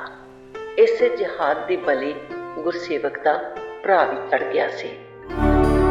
ਸੰਸਕਾਰ ਤੋਂ ਬਾਅਦ ਕੁਝ ਦਿਨ ਗੁਰਸੇਵਕ ਹੋਰ ਉੱਥੇ ਰਿਹਾ। ਉਸਦੇ ਪਿਤਾ ਵੀ ਬੜੀ ਚਿੰਤਾ ਵਿੱਚ ਸਨ। ਉਹਨਾਂ ਨੂੰ ਵੀ ਘਰ-ਬਾਰ, ਜ਼ਮੀਨ ਜਾਇਦਾਦ ਦਾ ਫਿਕਰ ਸੀ, ਪਰ ਭਰੋਸਾ ਵੀ ਸੀ ਕਿ ਉਹਨਾਂ ਦੇ ਨਾਲ ਕੁਝ ਨਹੀਂ ਹੋਵੇਗਾ। ਮੁਸਲਮਾਨਾਂ ਦੇ ਨਾਲ ਉਹਨਾਂ ਦਾ ਬੜਾ ਗੂੜ੍ਹਾ ਭਾਈਚਾਰਾ ਹੈ, ਪਰ ਇਹ ਵੀ ਜਾਣਦੇ ਸਨ ਕਿ ਜਦੋਂ ਹਨੇਰੀ ਚੱਲਦੀ ਹੈ ਤਾਂ ਸਭ ਬਰਬਾਦ ਹੋ ਜਾਂਦਾ ਹੈ, ਸਭ ਕੁਝ ਜੜੋਂ ਉਖੜ ਜਾਂਦਾ ਹੈ। ਉਹਨਾਂ ਨੇ ਗੁਰਸੇਵਕ ਨੂੰ ਸਲਾਹ ਦਿੱਤੀ ਕਿ ਅੰਮ੍ਰਿਤਸਰ ਵਿੱਚ ਹੀ ਵਸ ਜਾਵੇ, ਉੱਥੇ ਹੀ ਆਪਣਾ ਮਕਾਨ ਬਣਾ ਲਵੇ। ਉਹਨਾਂ ਕਿਹਾ, ਇੱਥੋਂ ਕੁਝ ਜ਼ਮੀਨ ਵੇਚ ਕੇ ਤੈਨੂੰ ਜ਼ਮੀਨ ਖਰੀਦਣ ਵਾਸਤੇ ਪੈਸੇ ਦੇ ਦਿੰਦਾ ਹਾਂ, ਮਕਾਨ ਆਪੇ ਬਣਾ ਲਵੇਂ। ਠੀਕ ਹੈ ਪਿਤਾ ਜੀ, ਜਿਵੇਂ ਤੁਸੀਂ ਠੀਕ ਸਮਝੋ। ਚੰਗਾ, ਤੂੰ ਜਾ ਕੇ ਕੋਈ ਜ਼ਮੀਨ ਵੇਖ ਕਿਸੇ ਚੰਗੀ ਬਸਤੀ ਵਿੱਚ, ਤੇ ਅਸੀਂ ਕੋਈ ਟੋਟਾ ਜ਼ਮੀਨ ਦਾ ਵੇਚ ਲੈਂਦੇ ਹਾਂ। ਜ਼ਮੀਨ ਕੋਈ ਪਸੰਦ ਆਈ ਤਾਂ ਬਿਆਨਾ ਕਰ ਦੇਵੀਂ, ਅਸੀਂ ਪੈਸੇ ਜਲਦੀ ਤੋਂ ਜਲਦੀ ਭੇਜਣ ਦਾ ਪ੍ਰਬੰਧ ਕਰਾਂਗੇ। ਇਹ ਵਿਚਾਰ ਲੈ ਕੇ ਗੁਰਸੇਵਕ ਵਾਪਸ ਪਰਤ ਆਇਆ। ਕਿਸੇ ਨਾਲ ਪਲਾਟ ਖਰੀਦਣ ਲਈ ਗੱਲਬਾਤ ਚਲਾਈ ਤੇ ਫਿਰ ਆਪਣੇ ਕੰਮ ਵਿੱਚ ਰੁੱਝ ਗਿਆ। ਘਰ ਵਾਪਸ ਤਾਂ ਆ ਗਏ, ਪਰ ਆਨੰਦੀ ਉਸਦੀ ਪਤਨੀ ਭਾਰੀ ਜਿਹੀ ਰਹੀ, ਕੋਈ ਖਾਸ ਗੱਲ ਨਹੀਂ ਕੀਤੀ, ਗੁੱਸੇ ਵਿੱਚ ਰਹੀ। ਤੇ ਸ਼ਾਮ ਨੂੰ ਜਦੋਂ ਰਿਹਾ ਨਾ ਗਿਆ ਤੇ ਬੋਲੀ, ਤੁਹਾਨੂੰ ਸ਼ਰਮ ਨਹੀਂ ਆਈ? ਛੋਟੀ ਭਰਜਾਈ ਨੂੰ ਜੱਫੀਆਂ ਪਾਉਂਦਿਆਂ, ਤੇ ਉਹ ਵੀ ਬੜੀ ਬੇਸ਼ਰਮ ਨਿਕਲੀ। ਕਿਸ ਦੀ ਗੱਲ ਕਰਦੀ ਹੈ? ਉਹ ਹੀ ਪਾਲੀ ਦੀ ਘਰ ਵਾਲੀ। ਤੈਨੂੰ ਆਪ ਨੂੰ ਸ਼ਰਮ ਨਹੀਂ ਆਉਂਦੀ ਇਹੋ ਜਿਹੀਆਂ ਗੱਲਾਂ ਕਰਦਿਆਂ? ਵਿਚਾਰੀ ਦਾ ਪਤੀ ਮਰ ਗਿਆ ਹੈ, ਭਰੀ ਜਵਾਨੀ ਵਿੱਚ ਵਿਧਵਾ ਹੋ ਗਈ ਹੈ। ਉਸ ਦੇ ਨਾਲ ਹਮਦਰਦੀ ਕਰਨ ਲਈ ਵੀ ਤੈਨੂੰ ਸਾੜਾ ਹੈ। ਪਾਲੀ ਮੇਰਾ ਛੋਟਾ ਭਰਾ ਸੀ, ਮੇਰੇ ਬੇਟੇ ਵਰਗਾ ਸੀ, ਕਿੰਨਾ ਪਿਆਰ ਤੇ ਮਾਣ ਕਰਦਾ ਸੀ। ਉਸ ਦੀ ਪਤਨੀ ਮੇਰੇ ਲਈ ਬੇਟੀ ਬਰਾਬਰ ਹੈ। ਇਸ ਵੇਲੇ ਉਸ ਨੂੰ ਦਿਲਾਸਾ ਦੇਣਾ, ਉਸ ਨੂੰ ਵਿਸ਼ਵਾਸ ਦੇਣਾ ਮੇਰਾ ਫਰਜ਼ ਹੈ, ਤੇ ਤੂੰ ਉਸ ਨੂੰ ਵੀ ਸ਼ੱਕ ਦੀ ਨਿਗਾਹ ਨਾਲ ਵੇਖਦੀ ਹੈ। ਮੈਨੂੰ ਤੇਰੀ ਸੋਚ ਤੇ ਅਕਲ ਤੇ ਤਰਸ ਆਉਂਦਾ ਹੈ। ਇਹੋ ਜਿਹੀਆਂ ਘਟੀਆਂ ਗੱਲਾਂ ਸਦਾ ਸੋਚਦੀ ਰਹਿੰਦੀ ਹੈ। ਗੁਰਸੇਵਕ ਖਿੱਚ ਕੇ ਤੇ ਗੁੱਸੇ ਨਾਲ ਬੋਲਿਆ, ਮੈਂ ਤੁਹਾਨੂੰ ਜਾਣਦੀ ਹਾਂ, ਦੂਜੀਆਂ ਔਰਤਾਂ ਤੇ ਹਮੇਸ਼ਾ ਤੁਹਾਡੀ ਨਜ਼ਰ ਰਹਿੰਦੀ ਹੈ, ਹਰ ਇੱਕ ਨੂੰ ਜੱਫੀਆਂ ਪਾਉਂਦੇ ਰਹਿੰਦੇ ਹੋ। ਚੁੱਪ ਕਰ ਜਾ, ਐਵੇਂ ਮੇਰਾ ਦਿਮਾਗ ਨਾ ਖਰਾਬ ਕਰ। ਮੇਰੇ ਦਿਮਾਗ ਵਿੱਚ ਇਹੋ ਜਿਹੀ ਕੋਈ ਗੱਲ ਨਹੀਂ। ਰਿਸ਼ਤੇ ਵਿੱਚ ਸਾਰੇ ਪਿੰਡ ਦੀਆਂ ਤੇਰੀਆਂ ਮੇਰੀਆਂ ਧੀਆਂ, ਭੈਣਾਂ ਤੇ ਭਰਜਾਈਆਂ ਹਨ। ਮੈਨੂੰ ਪਿਆਰ ਤੇ ਇੱਜ਼ਤ ਦਿੰਦੀਆਂ ਹਨ, ਉਹਨਾਂ ਨੂੰ ਮਾਣ ਹੈ ਮੇਰੇ ਉੱਤੇ। ਤਦ ਹੀ ਸਾਰੀਆਂ ਤੇ ਪੈਸੇ ਲੁਟਾਉਂਦੇ ਰਹਿੰਦੇ ਹੋ। ਮੇਰਾ ਜੋ ਫਰਜ਼ ਹੈ ਉਹ ਨਿਭਾਉਂਦਾ ਹਾਂ। ਤੈਨੂੰ ਕਿਸੇ ਕਿਸਮ ਦਾ ਇਤਰਾਜ਼ ਨਹੀਂ ਹੋਣਾ ਚਾਹੀਦਾ, ਨਾ ਸੜਨ ਦੀ ਲੋੜ ਹੈ। ਮੈਂ ਰਿਸ਼ਤੇ ਕਿਵੇਂ ਨਿਭਾਉਂਦਾ ਹਾਂ, ਮੇਰੇ ਅੰਦਰ ਦੀ ਸੋਚ ਹੈ, ਜ਼ਿੰਮੇਵਾਰੀ ਹੈ। ਪਿੰਡ ਵਿੱਚ ਤਾਂ ਤੁਹਾਡੀ ਰਿਸ਼ਤੇਦਾਰੀ ਹੈ, ਇੱਥੇ ਮੈਸ ਵਿੱਚ ਕੀ ਹਰਕਤਾਂ ਕਰਦੇ ਹੋ ਜਨਾਨੀਆਂ ਨਾਲ? ਇਹ ਸ਼ਿਸ਼ਟਾਚਾਰ ਹੈ, ਇਸ ਵਿੱਚ ਕੋਈ ਬੁਰਾਈ ਨਹੀਂ। ਤੂੰ ਵੀ ਕਰ ਸਕਦੀ ਹਾਂ। ਮੈਨੂੰ ਇਹ ਕੰਜਰਖਾਨਾ ਪਸੰਦ ਨਹੀਂ। ਆਨੰਦੀ, ਕਿੰਨੇ ਸਾਲਾਂ ਤੋਂ ਤੂੰ ਮੇਰੇ ਨਾਲ ਰਹਿੰਦੀ ਹੈ, ਪਰ ਤੂੰ ਮੈਨੂੰ ਸਮਝ ਨਹੀਂ ਸਕੀ, ਮੇਰੀ ਆਤਮਾ ਨੂੰ ਪਛਾਣ ਨਹੀਂ ਸਕੀ। ਹਰ ਰੋਜ਼ ਨਿਤਨੇਮ ਕਰਦਾ ਹਾਂ, ਵਾਹਿਗੁਰੂ ਦੇ ਦੱਸੇ ਪੂਰਨਿਆਂ ਤੇ ਚੱਲਦਾ ਹਾਂ, ਕਿਸੇ ਵਾਸਤੇ ਵਾਸ਼ਨਾ ਦੀ ਭਾਵਨਾ ਨਹੀਂ ਰੱਖਦਾ। ਕੇਵਲ ਤੂੰ ਹੀ ਮੇਰੀ ਪਤਨੀ ਹੈ, ਤੇਰੇ ਨਾਲ ਹੀ ਵਫਾਦਾਰ ਹਾਂ। ਤੇਰੀਆਂ ਇਹੋ ਜਿਹੀਆਂ ਗੱਲਾਂ ਮੇਰੀ ਆਤਮਾ ਨੂੰ ਬਹੁਤ ਦੁੱਖ ਪਹੁੰਚਾਉਂਦੀਆਂ ਨੇ। ਆਪਣੀ ਘਟੀਆ ਸੋਚ ਤੋਂ ਉੱਪਰ ਉੱਠ। ਬੰਦੇ ਵਾਸਤੇ ਵਾਸ਼ਨਾ ਤੋਂ ਬਿਨਾਂ ਹੋਰ ਵੀ ਬਹੁਤ ਕੁਝ ਹੈ। ਜਿਸ ਬੰਦੇ ਦੀ ਨਜ਼ਰ ਨੀਚ ਹੁੰਦੀ ਹੈ, ਉਹ ਕਦੇ ਵੀ ਕਿਸੇ ਔਰਤ ਨਾਲ ਖੁੱਲ੍ਹ ਕੇ ਗੱਲ ਨਹੀਂ ਕਰ ਸਕਦਾ। ਉਸ ਦੇ ਅੰਦਰ ਹਮੇਸ਼ਾ ਚੋਰ ਹੁੰਦਾ ਹੈ। ਮੈਂ ਤੇਰੇ ਕੋਲੋਂ ਇਹੋ ਜਿਹੀ ਕੋਈ ਗੱਲ ਨਹੀਂ ਸੁਣ ਸਕਦਾ। ਆਪਣੇ ਦਿਮਾਗ ਨੂੰ ਠੀਕ ਕਰ, ਵਹਿਮ ਕਰਨੇ ਛੱਡ ਦੇ ਅਤੇ ਭੈੜੀ ਮੱਤ ਨੂੰ ਤਿਆਗ ਦੇ। ਘਰ ਦੇ ਵਿੱਚ ਕਲੇਸ਼ ਪਾ ਕੇ ਨਾ ਰੱਖਿਆ ਕਰ। ਮੈਂ ਇੱਕ ਜ਼ਿੰਮੇਵਾਰ ਮਨੁੱਖ ਹਾਂ, ਵਾਹਿਗੁਰੂ ਨੇ ਇੱਜ਼ਤ ਮਾਣ ਬਖਸ਼ਿਆ ਹੈ, ਇੱਕ ਆਫਿਸਰ ਹਾਂ। ਮੇਰੇ ਰੁਤਬੇ ਦਾ ਖਿਆਲ ਰੱਖ। ਰੋਜ਼-ਰੋਜ਼ ਦਾ ਕੁੱਤਖਾਨਾ ਮੈਨੂੰ ਚੰਗਾ ਨਹੀਂ ਲੱਗਦਾ, ਕਹਿ ਕੇ ਗੁਰਸੇਵਕ ਕਮਰੇ ਤੋਂ ਬਾਹਰ ਨਿਕਲ ਗਿਆ। ਆਨੰਦੀ ਸੜੀ ਪੁੱਜੀ ਉੱਥੇ ਹੀ ਬੈਠੀ ਰਹੀ। ਹਰ ਦਿਨ ਕਿਸੇ ਨਾ ਕਿਸੇ ਗੱਲੋਂ ਪਤੀ ਪਤਨੀ ਵਿੱਚ ਤਕਰਾਰ ਹੁੰਦਾ ਰਹਿੰਦਾ। ਅਨੰਦੀ ਆਪਣੇ ਪਤੀ ਤੇ ਸ਼ੱਕ ਕਰਦੀ, ਕੋਈ ਨਾ ਕੋਈ ਤਾਨਾ ਮੇਣਾ ਮਾਰਦੀ ਰਹਿੰਦੀ। ਗੁਰਸੇਵਕ ਚੁੱਪ ਕਰਕੇ ਸੁਣ ਲੈਂਦਾ। ਹੁਣ ਉਹਨਾਂ ਦੇ ਇੱਕ ਬੇਟੀ ਅਤੇ ਇੱਕ ਬੇਟਾ ਹੋ ਗਏ ਸਨ ਤੇ ਉਹ ਵੱਡੇ ਹੋ ਰਹੇ ਸਨ। ਕੁਝ ਦੇਰ ਬਾਅਦ ਗੁਰਸੇਵਕ ਸੇਵਾ ਮੁਕਤ ਹੋਣ ਵਾਲਾ ਸੀ। ਅਚਾਨਕ ਇੱਕ ਟੈਲੀਗ੍ਰਾਮ ਆਈ ਕਿ ਉਸਦੇ ਪਿਤਾ ਜੀ ਬਿਮਾਰ ਹਨ ਤੇ ਬੜੀ ਗੰਭੀਰ ਹਾਲਤ ਵਿੱਚ ਹਨ। ਬਹੁਤ ਚਿੰਤਤ ਹੋ ਗਿਆ। ਦੂਜੇ ਦਿਨ ਦੁਪਹਿਰ 2 ਵਜੇ ਹਵਾਈ ਜਹਾਜ਼ ਦੀ ਉਡਾਨ ਸੀ। ਉਸਨੇ ਸੋਚਿਆ ਕਿ ਆਪਣੀ ਕਾਰ ਵਿੱਚ ਹੀ ਨਿਕਲ ਜਾਂਦੇ ਹਾਂ। ਅੰਮ੍ਰਿਤਸਰ ਤੋਂ 500 ਕਿਲੋਮੀਟਰ ਦਾ ਸਫ਼ਰ ਹੈ। ਰਾਤ ਭਰ ਚੱਲਦੇ ਰਹੇ ਤਾਂ ਸਵੇਰੇ 8-9 ਵਜੇ ਘਰ ਪਹੁੰਚ ਜਾਵਾਂਗਾ। ਆਨੰਦੀ ਨੂੰ ਤੇ ਬੱਚਿਆਂ ਨੂੰ ਲੈ ਕੇ ਉਹ ਕਾਰ ਵਿੱਚ ਨਿਕਲ ਗਿਆ। ਜੰਮੂ ਰਾਤ ਨੂੰ 11 ਵਜੇ ਦੇ ਕਰੀਬ ਪੁੱਜਾ ਤੇ ਸਵੇਰੇ 4 ਵਜੇ ਬਨਿਹਾਲ ਪਹੁੰਚ ਗਿਆ। ਬਨਿਹਾਲ ਜੰਮੂ ਸ੍ਰੀਨਗਰ ਦੇ ਰਸਤੇ ਵਿੱਚ ਪੈਂਦਾ ਹੈ ਤੇ ਉੱਥੋਂ ਸ੍ਰੀਨਗਰ 3 ਘੰਟੇ ਦਾ ਸਫ਼ਰ ਰਹਿ ਜਾਂਦਾ ਹੈ। ਉੱਥੇ ਸੈਂਕੜੇ ਟਰੱਕ, ਬੱਸਾਂ ਤੇ ਛੋਟੀਆਂ ਗੱਡੀਆਂ ਰੁਕੀਆਂ ਹੋਈਆਂ ਸਨ। ਪਤਾ ਲੱਗਾ ਕਿ ਅੱਗੇ ਰਸਤਾ ਬੰਦ ਹੈ, ਇਸ ਲਈ ਰੁਕਣਾ ਪੈ ਗਿਆ। ਗੁਰਸੇਵਕ ਲਗਾਤਾਰ ਫੀਐਟ ਕਾਰ ਚਲਾਉਂਦਾ ਕਾਫੀ ਥੱਕ ਵੀ ਗਿਆ ਸੀ। ਉਧਰੋਂ ਉਸਦੇ ਅੰਦਰ ਦੀ ਕਸਕ ਬਹੁਤ ਉਤਾਵਲੀ ਸੀ। ਉਸਨੂੰ ਪਿਤਾ ਜੀ ਦੀ ਬਹੁਤ ਚਿੰਤਾ ਸੀ। ਧਿਆਨ ਉੱਥੇ ਹੀ ਸੀ। ਸੜਕ ਸਾਫ਼ ਕਰਨ ਦਾ ਕੰਮ ਚੱਲ ਰਿਹਾ ਸੀ। ਰਾਤ ਹੋਣ ਕਾਰਨ ਕੰਮ ਵੀ ਹੌਲੀ ਹੋ ਰਿਹਾ ਸੀ ਸੜਕ ਤੇ। ਸਵੇਰੇ 8 ਵਜੇ ਜਾ ਕੇ ਰਸਤਾ ਸਾਫ਼ ਹੋਇਆ ਤੇ ਆਵਾਜਾਈ ਸ਼ੁਰੂ ਹੋਈ। ਬਨਿਹਾਲ ਤੋਂ 3 ਘੰਟੇ ਸ੍ਰੀਨਗਰ ਤੇ 2 ਘੰਟੇ ਅੱਗੇ ਉਸਦੇ ਪਿੰਡ ਤੱਕ ਦਾ ਸਫ਼ਰ ਸੀ। ਉਹ ਲਗਭਗ 1 ਵਜੇ ਦੇ ਕਰੀਬ ਪਿੰਡ ਪੁੱਜਿਆ।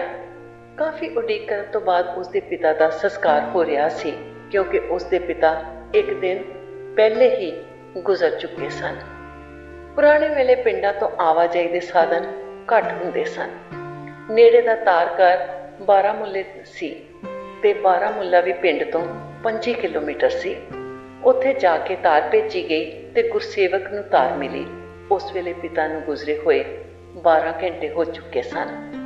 ਉਸ ਨੂੰ ਸੜਕ ਤੋਂ ਹੀ ਸ਼ਮਸ਼ਾਨ ਭੂਮੀ ਦਿਸ ਗਈ। ਗੱਡੀ ਸੜਕ ਤੇ ਹੀ ਖੜੀ ਕਰਕੇ ਸਿਵਿਆਂ ਵੱਲ ਭੱਜ ਪਿਆ। ਚਿਤਾ ਦੇ ਭਾਂਬੜ ਮੱਚੇ ਹੋਏ ਸਨ। ਚਿਤਾ ਕੋਲ ਪੁੱਜਦਿਆਂ ਹੀ ਉਹ ਡਿੱਗ ਪਿਆ। ਸਾਰਿਆਂ ਨੇ ਮਿਲ ਕੇ ਚੁੱਕਿਆ। ਆਪਣੇ ਪਿਤਾ ਦੇ ਅੰਤਮ ਦਰਸ਼ਨ ਨਾ ਕਰ ਸਕਿਆ। ਇਹ ਦਰਦ, ਦੁੱਖ ਤੇ ਟੀਸ ਬਾਕੀ ਦੀ ਸਾਰੀ ਉਮਰ ਉਸਦੇ ਅੰਦਰ ਵਸੀ ਰਹੀ। ਜਿਸ ਪਿਤਾ ਦੇ ਲਈ ਉਸਦੇ ਮਨ ਵਿੱਚ ਅਥਾਹ ਪਿਆਰ ਤੇ ਅਥਾਹ ਆਦਰ ਸਤਿਕਾਰ ਅਤੇ ਸਨਮਾਨ ਸੀ, ਉਹਨਾਂ ਦੇ ਅੰਤਮ ਦਰਸ਼ਨ ਵੀ ਉਸਨੂੰ ਨਸੀਬ ਨਹੀਂ ਹੋਏ। ਪਿਤਾ ਦਾ 5 ਭੂਤਕ ਸਰੀਰ ਅਗਨੀ ਦੀ ਭੇਟ ਹੋ ਚੁੱਕਾ ਸੀ। ਮੌਤ ਦੇ ਅੱਗੇ ਕਿਸੇ ਦਾ ਕੋਈ ਵੱਸ ਨਹੀਂ ਚੱਲਦਾ। ਕੋਈ ਰਸੂਖ ਕੰਮ ਨਹੀਂ ਆਉਂਦਾ। ਕੋਈ ਡਾਕਟਰ ਜਾਂ ਵੈਦ ਨਹੀਂ ਬਚਾ ਸਕਦਾ। ਹੋਣੀ ਪਰਬਲ ਹੈ, ਨਹੀਂ ਟਲਦੀ। ਗੁਰਸੇਵਕ ਨੂੰ ਲੱਗਿਆ ਜਿਵੇਂ ਉਸਦੇ ਸਰੀਰ ਵਿੱਚੋਂ ਵੀ ਸਾਹ ਸੱਤ ਨਿਕਲ ਗਿਆ ਹੋਵੇ। ਚਿਤਾ ਦੀ ਅੱਗ ਸ਼ਾਂਤ ਹੋਣ ਤੇ ਘਰ ਪਰਤੇ। ਸਾਰੇ ਲੋਕ ਵੀ ਪਰਤ ਆਏ। ਗੁਰਦੁਆਰੇ ਵਿੱਚ ਅਰਦਾਸ ਤੋਂ ਬਾਅਦ ਸਾਰੇ ਆਪਣੇ ਆਪਣੇ ਘਰ ਤੁਰ ਗਏ। ਗੁਰਸੇਵਕ ਆਪਣੇ ਬੱਚਿਆਂ ਨੂੰ ਸੀਨੇ ਨਾਲ ਲਾ ਕੇ ਰੋਂਦਾ ਰਿਹਾ। ਅੱਜ ਉਸਦੇ ਬੱਚਿਆਂ ਦੇ ਦਾਦਾ ਜੀ ਸਭ ਨੂੰ ਛੱਡ ਕੇ ਚਲੇ ਗਏ ਸੀ, ਜਿੱਥੋਂ ਕੋਈ ਵਾਪਸ ਨਹੀਂ ਆਉਂਦਾ। ਉਹ ਬੱਚਿਆਂ ਨਾਲ ਰੋਂਦਾ ਵਿਲਕਦਾ ਪਿਤਾ ਦੇ ਕਮਰੇ ਵਿੱਚ ਗਿਆ ਤੇ ਢਾਹ ਢੇਰੀ ਹੋ ਗਿਆ। ਉਸਦੀਆਂ ਹੁੱਬਾਂ ਨਿਕਲ ਗਈਆਂ। ਪਿਤਾ ਦੀ ਤਸਵੀਰ ਨੂੰ ਆਪਣੇ ਸੀਨੇ ਨਾਲ ਲਾ ਕੇ ਬਹੁਤ ਕੁਝ ਬੋਲਿਆ। ਪਿਤਾ ਜੀ, ਇਹ ਕੀ ਹੋਇਆ? ਕਿਵੇਂ ਹੋਇਆ? ਤੁਸੀਂ ਮੈਨੂੰ ਇਕੱਲੇ ਨੂੰ ਛੱਡ ਕੇ ਚਲੇ ਗਏ। ਤੁਸੀਂ ਮੇਰੇ ਆਦਰਸ਼ ਸੀ। ਮੈਂ ਸਾਰੀ ਉਮਰ ਤੁਹਾਡੀਆਂ ਖਿੱਚੀਆਂ ਹੋਈਆਂ ਲੀਹਾਂ ਤੇ ਚੱਲਦਾ ਰਿਹਾ। ਤੁਹਾਨੂੰ ਕਿੰਨਾ ਮਾਣ ਤੇ ਫਖਰ ਸੀ ਮੇਰੇ ਤੇ। ਮਾਂ ਬਿਨਾਂ ਬੱਚੇ ਨੂੰ ਤੁਸੀਂ ਆਪਣੇ ਸੀਨੇ ਦਾ ਨਿੱਘ ਦਿੱਤਾ। ਕਦੀ ਮਾਂ ਦੀ ਘਾਟ ਦਾ ਅਹਿਸਾਸ ਨਹੀਂ ਹੋਣ ਦਿੱਤਾ। ਇੰਨਾ ਪਿਆਰ ਕੌਣ ਕਰੇਗਾ ਮੇਰੇ ਨਾਲ, ਮੇਰੇ ਬੱਚਿਆਂ ਨਾਲ? ਪਿਤਾ ਜੀ, ਮੈਂ ਅਨਾਥ ਹੋ ਗਿਆ ਹਾਂ। ਮੇਰੇ ਬੱਚੇ ਵੀ ਅੱਜ ਛਾਂ ਵੀ ਹੁਣੇ ਹੋ ਗਏ ਹਨ। ਫਿਰ ਬੱਚਿਆਂ ਨੂੰ ਸੀਨੇ ਨਾਲ ਘੁੱਟ ਲੈਂਦਾ। ਉਸਦੇ ਹੰਝੂਆਂ ਦੀ ਝੜੀ ਰੁਕ ਨਹੀਂ ਸੀ ਰਹੀ। ਉਸਦੀ ਭਾਬੀ ਕਮਰੇ ਵਿੱਚ ਆਈ। ਉਸਨੂੰ ਵੇਖ ਕੇ ਉਸਦੀਆਂ ਫਿਰ ਭੁੱਬਾਂ ਨਿਕਲ ਗਈਆਂ। ਭਾਬੀ ਨੇ ਦਿਲਾਸਾ ਦਿੱਤਾ, ਹੌਸਲਾ ਕਰ ਮੇਰੇ ਬੱਚੇ, ਜੋ ਹੋਣਾ ਹੁੰਦਾ ਹੈ ਹੋ ਕੇ ਰਹਿੰਦਾ ਹੈ। ਤੂੰ ਤੇ ਸਭ ਤੋਂ ਜ਼ਿਆਦਾ ਹੌਸਲੇ ਵਾਲਾ ਹੈ, ਸਭ ਤੋਂ ਜ਼ਿਆਦਾ ਦਲੇਰ ਹੈ, ਸਮਝਦਾਰ ਹੈ, ਕਈ ਬੱਚਿਆਂ ਦਾ, ਨੌਜਵਾਨਾਂ ਦਾ ਆਦਰਸ਼ ਹੈ। ਹੌਸਲਾ ਕਰ। ਅਸੀਂ ਹਾਂ ਨਾ ਤੇਰੇ ਨਾਲ। ਤੇਰੇ ਪਿਤਾ ਜੀ ਵਾਪਸ ਨਹੀਂ ਆ ਸਕਦੇ। ਹਰ ਇੱਕ ਨੇ ਇਸ ਸੰਸਾਰ ਨੂੰ ਛੱਡ ਕੇ ਜਾਣਾ ਹੈ, ਇਹ ਤੂੰ ਵੀ ਜਾਣਦਾ ਹੈ। ਮੈਨੂੰ ਤੇ ਭਾਬੀ ਇਸ ਗੱਲ ਦਾ ਅਫਸੋਸ ਹੈ ਕਿ ਉਹਨਾਂ ਦੇ ਅੰਤਮ ਦਰਸ਼ਨ ਨਹੀਂ ਕਰ ਸਕਿਆ। ਤੂੰ ਆਪਣੇ ਵੱਲੋਂ ਯਤਨ ਤੇ ਕੀਤਾ, ਦੂਰ ਦੇ ਮਾਮਲੇ ਹਨ, ਕੀ ਕੀਤਾ ਜਾ ਸਕਦਾ ਸੀ। ਜਦੋਂ ਗੁਜ਼ਰੇ ਹਨ, ਸਵੇਰੇ 4-5 ਵਜੇ ਦਾ ਵਕਤ ਸੀ। ਨਾਤੇ ਧੋਤੇ ਨੇ, ਪਾਠ ਕਰਦਿਆਂ ਸੀਨੇ ਵਿੱਚ ਦਰਦ ਉੱਠੀ। ਤੇਰੇ ਵੀਰ ਨੂੰ ਇੱਕ ਹੀ ਆਵਾਜ਼ ਦਿੱਤੀ। ਉੱਠ ਗਏ, ਜਲਦੀ ਨਾਲ ਉਹਨਾਂ ਦੇ ਕਮਰੇ ਵਿੱਚ ਗਏ। ਮੈਂ ਵੀ ਉੱਠ ਗਈ, ਉਹਨਾਂ ਦੇ ਪਿੱਛੇ ਗਈ। ਸੀਨੇ ਤੇ ਹੱਥ ਰੱਖ ਕੇ ਪੀੜ ਨਾਲ ਇਕੱਠੇ ਹੋ ਗਏ ਸਨ। ਤੇਰੇ ਵੀਰ ਨੇ ਸੀਨੇ ਨੂੰ ਦਬਾਇਆ, ਰਗੜਿਆ, ਬਿਠਾਉਣ ਦੀ ਕੋਸ਼ਿਸ਼ ਕੀਤੀ। ਵਾਹਿਗੁਰੂ ਵਾਹਿਗੁਰੂ ਕਰਦੇ ਪ੍ਰਾਣ ਤਿਆਗ ਗਏ। ਤੇਰੇ ਵੀਰ ਜੀ ਨੂੰ ਵੀ ਨਾ ਸੁੱਝੇ ਕਿ ਕੀ ਕਰਨ। ਪਿੰਡ ਦੇ ਬਾਕੀ ਲੋਕ ਵੀ ਇਕੱਠੇ ਹੋ ਗਏ। ਉਹਨਾਂ ਦੇ ਹਵਾਲੇ ਕਰਕੇ ਤੈਨੂੰ ਤਾਰ ਦੇਣ ਲਈ ਪੈਦਲ ਹੀ ਬਾਰਾਮੂਲੇ ਤੁਰ ਪਏ। ਰਸਤੇ ਵਿੱਚ ਕੋਈ ਬੱਸ ਮਿਲੀ ਤੇ ਬਾਰਾਮੂਲੇ ਪੁੱਜ ਕੇ ਤੈਨੂੰ ਤਾਰ ਭੇਜੀ। ਹਾਂ ਭਾਬੀ, ਤਾਰ ਮੈਨੂੰ ਸ਼ਾਮ ਦੇ 5 ਵਜੇ ਮਿਲੀ ਸੀ। ਮੈਂ ਉਸੇ ਵੇਲੇ ਹੀ ਬੱਚਿਆਂ ਨੂੰ ਲੈ ਕੇ ਨਿਕਲ ਆਇਆ ਸਾਂ। ਅਥਰੂ ਪੂੰਝਦੇ ਗੁਰਸੇਵਕ ਨੇ ਉੱਤਰ ਦਿੱਤਾ। ਬਹੁਤ ਸਾਰੇ ਸਾਕ ਸੰਬੰਧੀ ਵੀ ਗੁਰਸੇਵਕ ਨੂੰ ਹੌਸਲਾ ਦਿੰਦੇ ਰਹੇ ਤੇ ਹੌਲੀ-ਹੌਲੀ ਸਭ ਸ਼ਾਂਤ ਹੁੰਦਾ ਗਿਆ। ਆਨੰਦੀ ਨੂੰ ਵੀ ਬਹੁਤ ਸਦਮਾ ਲੱਗਾ ਸੀ। ਉਸ ਨੂੰ ਵੀ ਜਾਪਿਆ ਸੀ ਕਿ ਬਹੁਤ ਵੱਡਾ ਦਰਖਤ ਡਿੱਗ ਗਿਆ ਹੈ, ਜਿਸ ਦੀ ਸਾਰੇ ਪਰਿਵਾਰ ਤੇ ਛਾਂ ਸੀ। ਬਹੁਤ ਸਤਿਕਾਰਯੋਗ ਸਨ। ਸਾਰੇ ਇਲਾਕੇ ਵਿੱਚ ਉਹਨਾਂ ਦਾ ਨਾਂ ਸੀ। ਪਿਆਰ ਤੇ ਸਨੇਹ ਦੀ ਮੂਰਤ ਸਨ। ਭਾਵੇਂ ਉਹਨਾਂ ਤੋਂ ਦੂਰ ਹੀ ਰਹਿੰਦੇ ਸਨ, ਪਰ ਇੰਨਾ ਤੇ ਭਰੋਸਾ ਸੀ ਕਿ ਪਿੱਛੇ ਕਿਸੇ ਦਾ ਹੱਥ ਹੈ, ਕਿਸੇ ਦਾ ਸਹਾਰਾ ਹੈ, ਕੋਈ ਹੈ ਜੋ ਕਿਸੇ ਵੀ ਦੁੱਖ ਤਕਲੀਫ ਵਿੱਚ ਉਹਨਾਂ ਦੀ ਸਹਾਇਤਾ ਕਰ ਸਕਦਾ ਹੈ। ਉਸ ਨੂੰ ਜਾਪਣ ਲੱਗਿਆ ਜਿਵੇਂ ਆਸ ਉਮੀਦ ਮੁੱਕ ਗਈ ਹੈ। 10 ਦਿਨਾਂ ਤੱਕ ਗੁਰਸੇਵਕ ਨੇ ਉੱਥੇ ਹੀ ਰਹਿਣਾ ਸੀ। ਉਹਨਾਂ ਦਿਨਾਂ ਵਿੱਚ ਦੂਰ ਦਰੇਡੇ ਤੋਂ ਰਿਸ਼ਤੇਦਾਰ, ਸਾਕ ਸੰਬੰਧੀ, ਸੱਜਣ ਮਿੱਤਰ ਅਫਸੋਸ ਅਤੇ ਦੁੱਖ ਸਾਂਝਾ ਕਰਨ ਆਉਂਦੇ ਰਹੇ।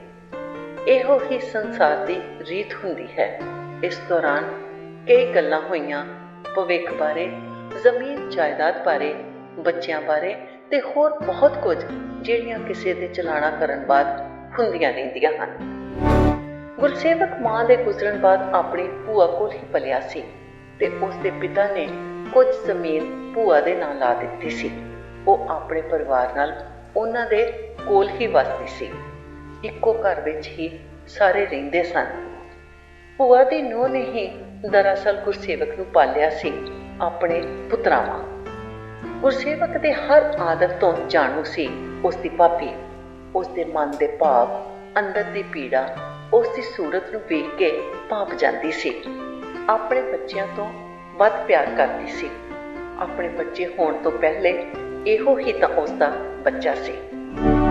ਉਸ ਦੀਆਂ ਨਿੱਕੀਆਂ-ਨਿੱਕੀਆਂ ਗੱਲਾਂ ਤੇ ਨਿੱਕੀਆਂ-ਨਿੱਕੀਆਂ ਲੋੜਾਂ ਨੂੰ ਪੂਰਾ ਕਰਦੀ। ਕਦੀ ਕਿਸੇ ਗੱਲ ਦੀ ਜਿੱਦ ਕਰਦਾ ਤਾਂ ਪੂਰਾ ਕਰਦੀ। ਉਸ ਨੂੰ ਨਿਭਾਉਂਦੀ, ਧਵਾਉਂਦੀ ਤਾਂ ਹਮੇਸ਼ਾ ਇਹੋ ਕਹਿੰਦੀ, ਇਹ ਹੀਰੋ ਹੈ ਸਾਡਾ, ਇਸ ਘਰ ਦਾ ਚਿਰਾਗ ਹੈ। ਭਾਵੇਂ ਗੁਰਸੇਵਕ ਹੁਣ ਆਪ ਵੀ ਬੱਚਿਆਂ ਵਾਲਾ ਹੋ ਗਿਆ ਸੀ, ਪਰ ਭਾਬੀ ਦੀ ਮਮਤਾ ਵਿੱਚ ਕੋਈ ਫਰਕ ਨਹੀਂ ਸੀ ਪਿਆ। ਉਹ ਹੁਣ ਤੱਕ ਵੀ ਮਿਲਣ ਤੋਂ ਉਸ ਉੱਤੋਂ ਬਾਹਾਂ ਵਾਰਦੀ, ਘੁੱਟ ਕੇ ਸੀਨੇ ਨਾਲ ਲਾਉਂਦੀ ਤੇ ਸਾਰੀ ਮਮਤਾ ਉਸ ਤੇ ਨਿਛਾਵਰ ਕਰ ਦਿੰਦੀ। ਇਹਨਾਂ 10 ਦਿਨਾਂ ਦੇ ਦੌਰਾਨ ਉਸਨੇ ਗੁਰਸੇਵਕ ਤੇ ਆਨੰਦੀ ਦੀ ਬੋਲਚਾਲ ਤੋਂ ਕਈ ਕੁਝ ਭਾਂਪਿਆ ਸੀ, ਜਿਵੇਂ ਉਹਨਾਂ ਦੇ ਰਿਸ਼ਤੇ ਵਿੱਚ ਕਿਸੇ ਨਾ ਕਿਸੇ ਗੱਲੋਂ ਖਟਾਸ ਨੂੰ ਮਹਿਸੂਸ ਕੀਤਾ ਸੀ। ਇਸ ਕਾਰਨ ਭਾਬੀ ਨੂੰ ਚਿੰਤਾ ਸੀ। ਕੋਈ ਮੌਕਾ ਵੇਖ ਕੇ ਗੁਰਸੇਵਕ ਨਾਲ ਇਸ ਬਾਰੇ ਚਰਚਾ ਕਰਨਾ ਚਾਹੁੰਦੀ ਸੀ। ਪੁੱਛਣਾ ਚਾਹੁੰਦੀ ਸੀ ਕਿ ਉਸ ਦਾ ਘਰ-ਬਾਰ ਠੀਕ ਚੱਲ ਰਿਹਾ ਹੈ। ਕੋਈ ਅਗਰ ਸਮੱਸਿਆ ਹੈ ਤਾਂ ਕੀ ਹੈ। ਆਨੰਦੀ ਉਸ ਦੇ ਨਾਲ ਭਾਰੀ ਕਿਉਂ ਰਹਿੰਦੀ ਹੈ, ਕਿਉਂ ਘੱਟ ਬੋਲਦੀ ਹੈ, ਕਿਉਂ ਠੀਕ ਢੰਗ ਨਾਲ ਮਿਲਦੀ ਜੁਲਦੀ ਨਹੀਂ। 10ਵੀਂ ਤੋਂ ਬਾਅਦ ਗੁਰਸੇਵਕ ਨੇ ਵਾਪਸ ਚਲੇ ਜਾਣਾ ਸੀ। ਇਸ ਲਈ ਆਨੰਦੀ ਇੱਕ ਦਿਨ ਪੇਕਿਆਂ ਨਾਲ ਬਿਤਾਉਣਾ ਚਾਹੁੰਦੀ ਸੀ। ਉਸਦੇ ਪੇਕਿਆਂ ਦਾ ਘਰ ਜ਼ਿਆਦਾ ਦੂਰ ਨਹੀਂ ਸੀ। ਬੱਚਿਆਂ ਨੂੰ ਲੈ ਕੇ ਚਲੀ ਗਈ ਤੇ ਵਕਤ ਕੱਢ ਕੇ ਨਵੇਕਲੇ ਹੋ ਕੇ ਭਾਬੀ ਨੇ ਗੁਰਸੇਵਕ ਨੂੰ ਪੁੱਛਿਆ, ਹੁਣ ਦੱਸ ਕੀ ਗੱਲ ਹੈ? ਕੋਈ ਗੱਲ ਨਹੀਂ ਭਾਬੀ, ਮੈਂ ਤੇਰੇ ਤੇ ਆਨੰਦੀ ਦੇ ਰਿਸ਼ਤੇ ਦੀ ਗੱਲ ਕਰ ਰਹੀ ਹਾਂ। ਸਭ ਠੀਕ ਹੈ ਭਾਬੀ। ਵੇਖ ਗੁਰਸੇਵਕ, ਤੂੰ ਕੁਝ ਛੁਪਾਉਂਦਾ ਹੈ ਮੇਰੇ ਕੋਲੋਂ। ਮੈਂ ਤੇਰੀ ਮਾਂ ਹਾਂ। ਤੇਰੇ ਅੰਦਰ ਦੀ ਪੀੜਾ ਨੂੰ ਮਹਿਸੂਸ ਕਰਦੀ ਹਾਂ। ਭਾਵੇਂ ਤੂੰ ਮੇਰੀ ਕੁੱਖੋਂ ਜਨਮ ਨਹੀਂ ਲਿਆ, ਪਰ ਮੈਂ ਆਪਣੀ ਮਮਤਾ ਤੇ ਪਿਆਰ ਨਾਲ ਤੈਨੂੰ ਪਾਲਿਆ ਹੈ। ਮੇਰੀਆਂ ਆਂਦਰਾਂ ਤੇਰੇ ਦਰਦ ਨੂੰ ਜਾਣਦੀਆਂ ਹਨ। ਭਾਬੀ ਗੱਲ ਕੁਝ ਨਹੀਂ, ਆਨੰਦੀ ਪਾਗਲ ਹੈ, ਘੱਟ ਪੜ੍ਹੀ ਲਿਖੀ ਹੈ, ਜ਼ਿੰਦਗੀ ਦੇ ਤੌਰ ਤਰੀਕਿਆਂ ਤੋਂ ਵਾਕਿਫ ਨਹੀਂ। ਮੇਰੇ ਤੇ ਹਮੇਸ਼ਾ ਸ਼ੱਕ ਕਰਦੀ ਹੈ। ਕਿਸੇ ਵੀ ਤੀਵੀਂ ਨਾਲ ਗੱਲ ਕਰਦਾ ਹਾਂ, ਉਸਨੂੰ ਬੁਰਾ ਲੱਗਦਾ ਹੈ। ਹਰ ਤੀਵੀਂ ਨਾਲ ਮੇਰੇ ਸੰਬੰਧਾਂ ਤੇ ਸਵਾਲ ਕਰਦੀ ਹੈ।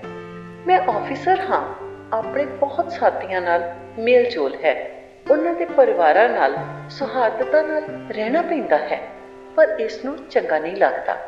ਰਾਤ ਦਿਨ ਇਸ ਨੂੰ ਇਹੋ ਹੀ ਚਿੰਤਾ ਰਹਿੰਦੀ ਹੈ। ਇਹ ਗੱਲ ਤਾਂ ਠੀਕ ਨਹੀਂ। ਇੰਨੀ ਉਮਰ ਇਕੱਠਿਆਂ ਬਿਤਾਉਣ ਬਾਅਦ ਵੀ ਆਪਣੇ ਪਤੀ ਨੂੰ ਸਮਝ ਨਹੀਂ ਸਕੀ। ਕੀ ਕਰਾਂ ਭਾਬੀ? ਹਰ ਗੱਲ ਤੇ ਤਾਨੇ ਮਾਰਦੀ ਹੈ, ਮੇਰਾ ਜੀਣਾ ਹਰਾਮ ਕਰਦੀ ਹੈ।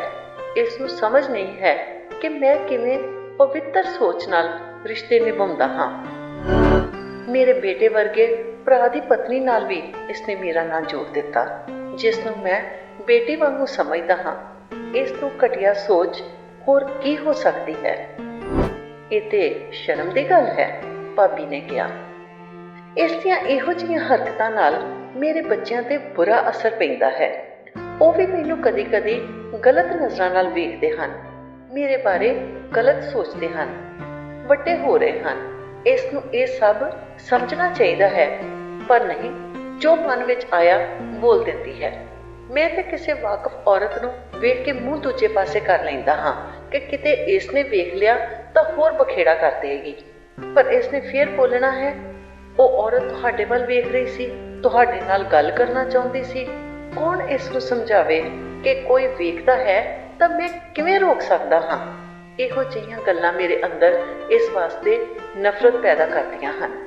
ਮੈਂ ਕਈ ਦਿਨ ਬੋਲਦਾ ਨਹੀਂ ਜਦ ਤੱਕ ਇਹ ਨੋਰਮਲ ਨਹੀਂ ਹੋ ਜਾਂਦੀ। ਵਹਿਮੀ ਹੋ ਗਈ ਹੈ ਤੇ ਵਹਿਮ ਦਾ ਕੋਈ ਇਲਾਜ ਨਹੀਂ। ਹਾਂ ਭਾਬੀ, ਮੈਂ ਕਾਲਜ ਦੇ ਦਿਨਾਂ ਤੋਂ ਆਪਣੇ ਅੰਦਰ ਇੱਕ ਦਰਦ ਪਾਲੀ ਬੈਠਾ ਹਾਂ। ਮੇਰੇ ਅੰਦਰ ਕਿਸੇ ਦੀ ਯਾਦ ਧੁਖਦੀ ਰਹਿੰਦੀ ਹੈ, ਮੇਰੀ ਆਤਮਾ ਨੂੰ ਨਪੀੜਦੀ ਰਹਿੰਦੀ ਹੈ, ਮੇਰੇ ਦਿਲੋਂ ਦਿਮਾਗ ਤੇ ਛਾਈ ਰਹਿੰਦੀ ਹੈ, ਪਰ ਉਸ ਦਾ ਪ੍ਰਭਾਵ ਮੈਂ ਕਦੀ ਸ਼ਾਦੀशुदा ਜ਼ਿੰਦਗੀ ਤੇ ਨਹੀਂ ਪੈਣ ਦਿੱਤਾ, ਕਦੀ ਇਜ਼ਹਾਰ ਤੱਕ ਨਹੀਂ ਕੀਤਾ। ਇਹੋ ਜਿਹੀ ਕਿਹੜੀ ਗੱਲ ਹੈ? ਭਾਬੀ ਨੇ ਪੁੱਛਿਆ। ਭਾਬੀ, ਜਦੋਂ ਮੈਂ ਕਾਲਜ ਪੜ੍ਹਦਾ ਸਾਂ, ਇੱਕ ਹਿੰਦੂ ਲੜਕੀ ਨਾਲ ਪਿਆਰ ਹੋ ਗਿਆ ਸੀ। ਉਹ ਵੀ ਮੈਨੂੰ ਦਿਲੋਂ ਚਾਹੁਣ ਲੱਗ ਪਈ ਸੀ। ਉਸ ਦੌਰਾਨ ਉਸ ਨਾਲ 2 ਸਾਲਾਂ ਵਿੱਚ ਮਸਾਂ ਹੀ 4 ਵਾਰੀ ਮੇਲ ਹੋਇਆ ਸੀ। ਇੱਕ ਮੁਲਾਕਾਤ ਖੀਰ ਭਵਾਨੀ ਦੇ ਮੰਦਰ ਗਾਂਦਰਬਲ ਵਿੱਚ ਹੋਈ ਸੀ। ਉਸਨੇ ਦੇਵੀ ਦੀ ਅਰਾਧਨਾ ਕਰਕੇ ਮੈਨੂੰ ਆਪਣੇ ਮਨ ਵਿੱਚ ਵਸਾ ਲਿਆ। ਮੇਰੇ ਹੱਥਾਂ ਵਿੱਚ ਹੱਥ ਲੈ ਕੇ ਉਸਨੇ ਆਪਣੇ ਆਪ ਨਾਲ ਪ੍ਰਣ ਕੀਤਾ ਕਿ ਉਹ ਸਾਰਾ ਜੀਵਨ ਮੇਰੇ ਤੇ ਅਰਪਣ ਕਰ ਦੇਵੇਗੀ। ਮੇਰੇ ਸਿਵਾ ਕਦੀ ਕਿਸੇ ਹੋਰ ਨੂੰ ਨਹੀਂ ਚਾਹੇਗੀ, ਕਦੀ ਕਿਸੇ ਨੂੰ ਆਪਣੇ ਜੀਵਨ ਵਿੱਚ ਨਹੀਂ ਵਸਾਵੇਗੀ। ਮੈਂ ਵੀ ਉਸਦੇ ਇਸ ਪ੍ਰਣ ਵਿੱਚ ਸ਼ਾਮਲ ਸਾਂ। ਮੈਂ ਵੀ ਉਸ ਨੂੰ ਰੂਹ ਤੋਂ ਪਿਆਰ ਕਰਨ ਲੱਗ ਗਿਆ। ਉਹ ਮੇਰੀ ਆਤਮਾ ਵਿੱਚ ਵਸ ਗਈ ਸੀ। ਜਦੋਂ ਮੈਂ ਕਾਲਜ ਛੱਡਿਆ, ਉਸ ਤੋਂ ਵਿਦਾ ਲਈ, ਉਸਨੇ ਕੁੱਟ ਕੇ ਮੇਰਾ ਹੱਥ ਫੜਿਆ ਤੇ ਚੁੰਮ ਕੇ ਕਿਹਾ, मैं आपको जीवन भर नहीं भूल सकती, तुम मेरी आत्मा में सदा बसे रहोगे। फिर उसका की बनिया? भाभी ने उत्सुकता नाल पूछा। पता नहीं, हाँ इन्ना जरूर पता लग्या सी मेरे एक दोस्त कोलों कि डॉक्टरी करन रूस चली गई सी। चलो तू ब्याह कर लिया, उसने भी कर लिया होवेगा। मैं भी ईश्वर कोलों यही मंगता हाँ कि उसकी जिंदगी भी किसी टिकाणे लगी होवे। पर भाभी, मैं उसनू कदी भुलिया नहीं। वो हमेशा मेरे अंतःकरण विच वसदी है।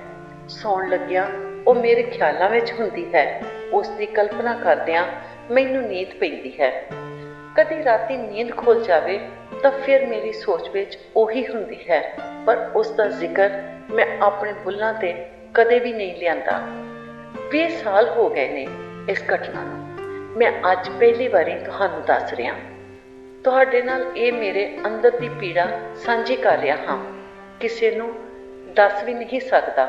ਮੇਰਾ ਅੰਦਰ ਕੋਈ ਸਮਝ ਵੀ ਨਹੀਂ ਸਕਦਾ, ਤੁਹਾਡੇ ਤੋਂ ਸਿਵਾ। ਹਾਂ, ਵਿਆਹ ਤੋਂ ਪਹਿਲਾਂ ਪਿਤਾ ਜੀ ਨੂੰ ਜ਼ਰੂਰ ਦੱਸਿਆ ਸੀ।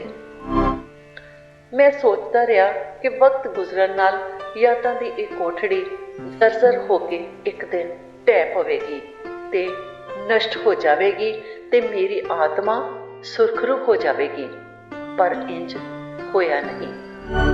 ਅਗਰ ਉਹ ਕੋਠੀ ਢਹਿ ਵੀ ਜਾਂਦੀ, ਉਸ ਦੇ ਖੰਡਰ ਮੇਰੇ ਮਨ ਦੀ ਧਰਤੀ 'ਤੇ ਖਿਲਰੇ ਰਹਿੰਦੇ ਤੇ ਮੇਰੀ ਆਤਮਾ ਨੂੰ ਚੁਭਦੇ ਰਹਿੰਦੇ। ਵੈਸੇ ਤੇ ਉਸ ਨੂੰ ਨਾ ਪਾਉਣ ਕਾਰਨ ਉਹ ਕੋਠੀ ਤੇ ਢੱਠ ਹੀ ਗਈ, ਪਰ ਖੰਡਰਾਂ ਦੀ ਚੁੱਭ ਮੈਨੂੰ ਚੁੱਭ ਰਹੀ ਹੈ। ਜੀਵਨ ਭਰ ਮੈਨੂੰ ਚੁੱਭਦੀ ਰਹੇਗੀ। ਇੰਨਾ ਦਰਦ ਤੂੰ ਪਾਲ ਕੇ ਰੱਖਿਆ ਹੋਇਆ ਹੈ ਆਪਣੇ ਅੰਦਰ। ਭਾਬੀ ਵੀ ਦੁਖੀ ਹੋ ਗਈ। ਹਾਂ ਭਾਬੀ, ਕੀ ਕਰ ਸਕਦਾ? ਇਹ ਹੋਣੀ ਹੈ, ਮੇਰੇ ਨਾਲ ਹੀ ਮੁੱਕੇਗੀ। ਪਰ ਇਹਨਾਂ ਯਾਦਾਂ ਦਾ ਸੇਕ ਵੀ ਕਦੀ ਨਹੀਂ ਲੱਗਣ ਦਿੱਤਾ ਆਪਣੀ ਪਤਨੀ ਨੂੰ। ਹਾਂ, ਵਿਆਹ ਵਾਲੇ ਦਿਨ ਮੈਂ ਉਸ ਨੂੰ ਜ਼ਰੂਰ ਦੱਸਿਆ ਸੀ, ਮੈਂ ਰੂਹ ਤੋਂ ਕਿਸੇ ਨਾਲ ਪਿਆਰ ਕਰਦਾ ਹਾਂ। ਤੇ ਉਸਨੇ ਉੱਤਰ ਦਿੱਤਾ ਸੀ, ਰੂਹ ਨਾਲ ਹੀ ਕਰਦੇ ਹੋ ਨਾ? ਰੂਹ ਵਿੱਚ ਵਸਦੀ ਹੈ ਤਾਂ ਵਸਾਈ ਰੱਖੋ, ਮੈਂ ਕੀ ਲੈਣਾ ਦੇਣਾ। ਉਸ ਤੋਂ ਬਾਅਦ ਉਸਨੇ ਕਦੀ ਉਸ ਦਾ ਜ਼ਿਕਰ ਨਹੀਂ ਕੀਤਾ। ਕਦੀ ਨਹੀਂ ਪੁੱਛਿਆ ਕਿ ਰੂਹ ਵਿੱਚ ਵਸਣ ਵਾਲੀ ਦਾ ਕੀ ਹੋਇਆ। ਕਿਤੇ ਇਹੋ ਗੱਲ ਤੇ ਨਹੀਂ ਜਿਸ ਨੇ ਸ਼ੱਕ ਦਾ ਕੋਈ ਬੀਜ ਉਸਦੇ ਦਿਮਾਗ ਵਿੱਚ ਬੀਜ ਦਿੱਤਾ ਹੋਵੇ? ਭਾਬੀ ਨੇ ਪੁੱਛਿਆ। ਇੰਜ ਹੋ ਤੇ ਨਹੀਂ ਸਕਦਾ, ਪਰ ਕਹਿਣਾ ਵੀ ਕੀ ਹੈ? ਸ਼ਾਇਦ ਇਹੋ ਭਰਮ ਆਪਣੇ ਅੰਦਰ ਪਾਲਦੀ ਹੋਵੇ। ਗੁਰਸੇਵਕ, ਇੰਜ ਸ਼ੱਕ ਤੇ ਵਹਿਮ ਦੇ ਮਾਹੌਲ ਵਿੱਚ ਜ਼ਿੰਦਗੀ ਗੁਜ਼ਾਰਨੀ ਬਹੁਤ ਔਖੀ ਹੈ। ਬੱਚਿਆਂ ਤੇ ਬਹੁਤ ਬੁਰਾ ਪ੍ਰਭਾਵ ਪਵੇਗਾ। ਇਸੇ ਗੱਲ ਦੀ ਚਿੰਤਾ ਹੈ ਭਾਬੀ। ਉਸ ਨੂੰ ਮੈਂ ਸਮਝਾਉਂਦੀ ਹਾਂ। ਭਾਬੀ ਬੋਲੀ, ਕੋਈ ਫਾਇਦਾ ਨਹੀਂ ਹੋਣਾ। ਉਸਨੇ ਹੋਰ ਭੜਕ ਜਾਣਾ ਹੈ ਕਿ ਮੈਂ ਆਪਣੇ ਘਰ ਦੀ ਗੱਲ ਤੁਹਾਡੇ ਨਾਲ ਸਾਂਝੀ ਕੀਤੀ। ਗੁਰਸੇਵਕ ਨੇ ਕਿਹਾ, ਬੰਦਾ ਕਿਸੇ ਨਾਲ ਤੇ ਆਪਣਾ ਦੁੱਖ ਸਾਂਝਾ ਕਰਦਾ ਹੀ ਹੈ। ਇਹ ਗੱਲ ਉਸ ਨੂੰ ਸਮਝ ਨਹੀਂ ਆ ਸਕਦੀ। ਮੈਂ ਬਹੁਤ ਵਾਰੀ ਸਮਝਾ ਚੁੱਕਾ ਹਾਂ, ਪਰ ਉਸ ਨੂੰ ਕੋਈ ਫਰਕ ਨਹੀਂ ਪੈਂਦਾ। ਉਸ ਦੇ ਅੰਦਰ ਵਸਿਆ ਸ਼ੱਕ ਤੇ ਵਹਿਮ ਕਦੇ ਮੁੱਕ ਹੀ ਨਹੀਂ ਸਕਦਾ। ਕਹਿ ਕੇ ਗੁਰਸੇਵਕ ਉੱਥੋਂ ਉੱਠ ਗਿਆ। ਭਾਬੀ ਕਿੰਨਾ ਚਿਰ ਹੀ ਇਸ ਵਿਸ਼ੇ ਤੇ ਸੋਚਦੀ ਰਹੀ। ਉਸ ਨੂੰ ਇਹ ਉਮੀਦ ਨਹੀਂ ਸੀ ਕਿ ਆਨੰਦੀ ਇੰਨੀ ਨਾ ਸਮਝ ਤੇ ਮੂਰਖ ਹੋਵੇਗੀ, ਜਿਹੜੀ ਪਤੀ ਦੀਆਂ ਚੰਗਿਆਈਆਂ ਨੂੰ ਸਮਝ ਨਹੀਂ ਸਕਦੀ। ਹਰ ਦਿਨ ਸਵੇਰੇ ਉੱਠ ਕੇ ਨਿਤਨੇਮ ਕਰਨ ਵਾਲਾ ਸਿੱਖ, ਗੁਰੂ ਨੂੰ ਮੰਨਣ ਵਾਲਾ ਤੇ ਅਸੂਲਾਂ ਦਾ ਧਾਰਨੀ ਸਿੱਖ ਕਿਵੇਂ ਚਰਿੱਤਰਹੀਣ ਹੋ ਸਕਦਾ ਹੈ? ਕਿਵੇਂ ਕਿਸੇ ਤੀਵੀਂ ਵਾਸਤੇ ਗੰਦਾ ਸੋਚ ਸਕਦਾ ਹੈ? ਕਿਵੇਂ ਅਸੂਲਾਂ ਤੋਂ ਗਿਰ ਸਕਦਾ ਹੈ?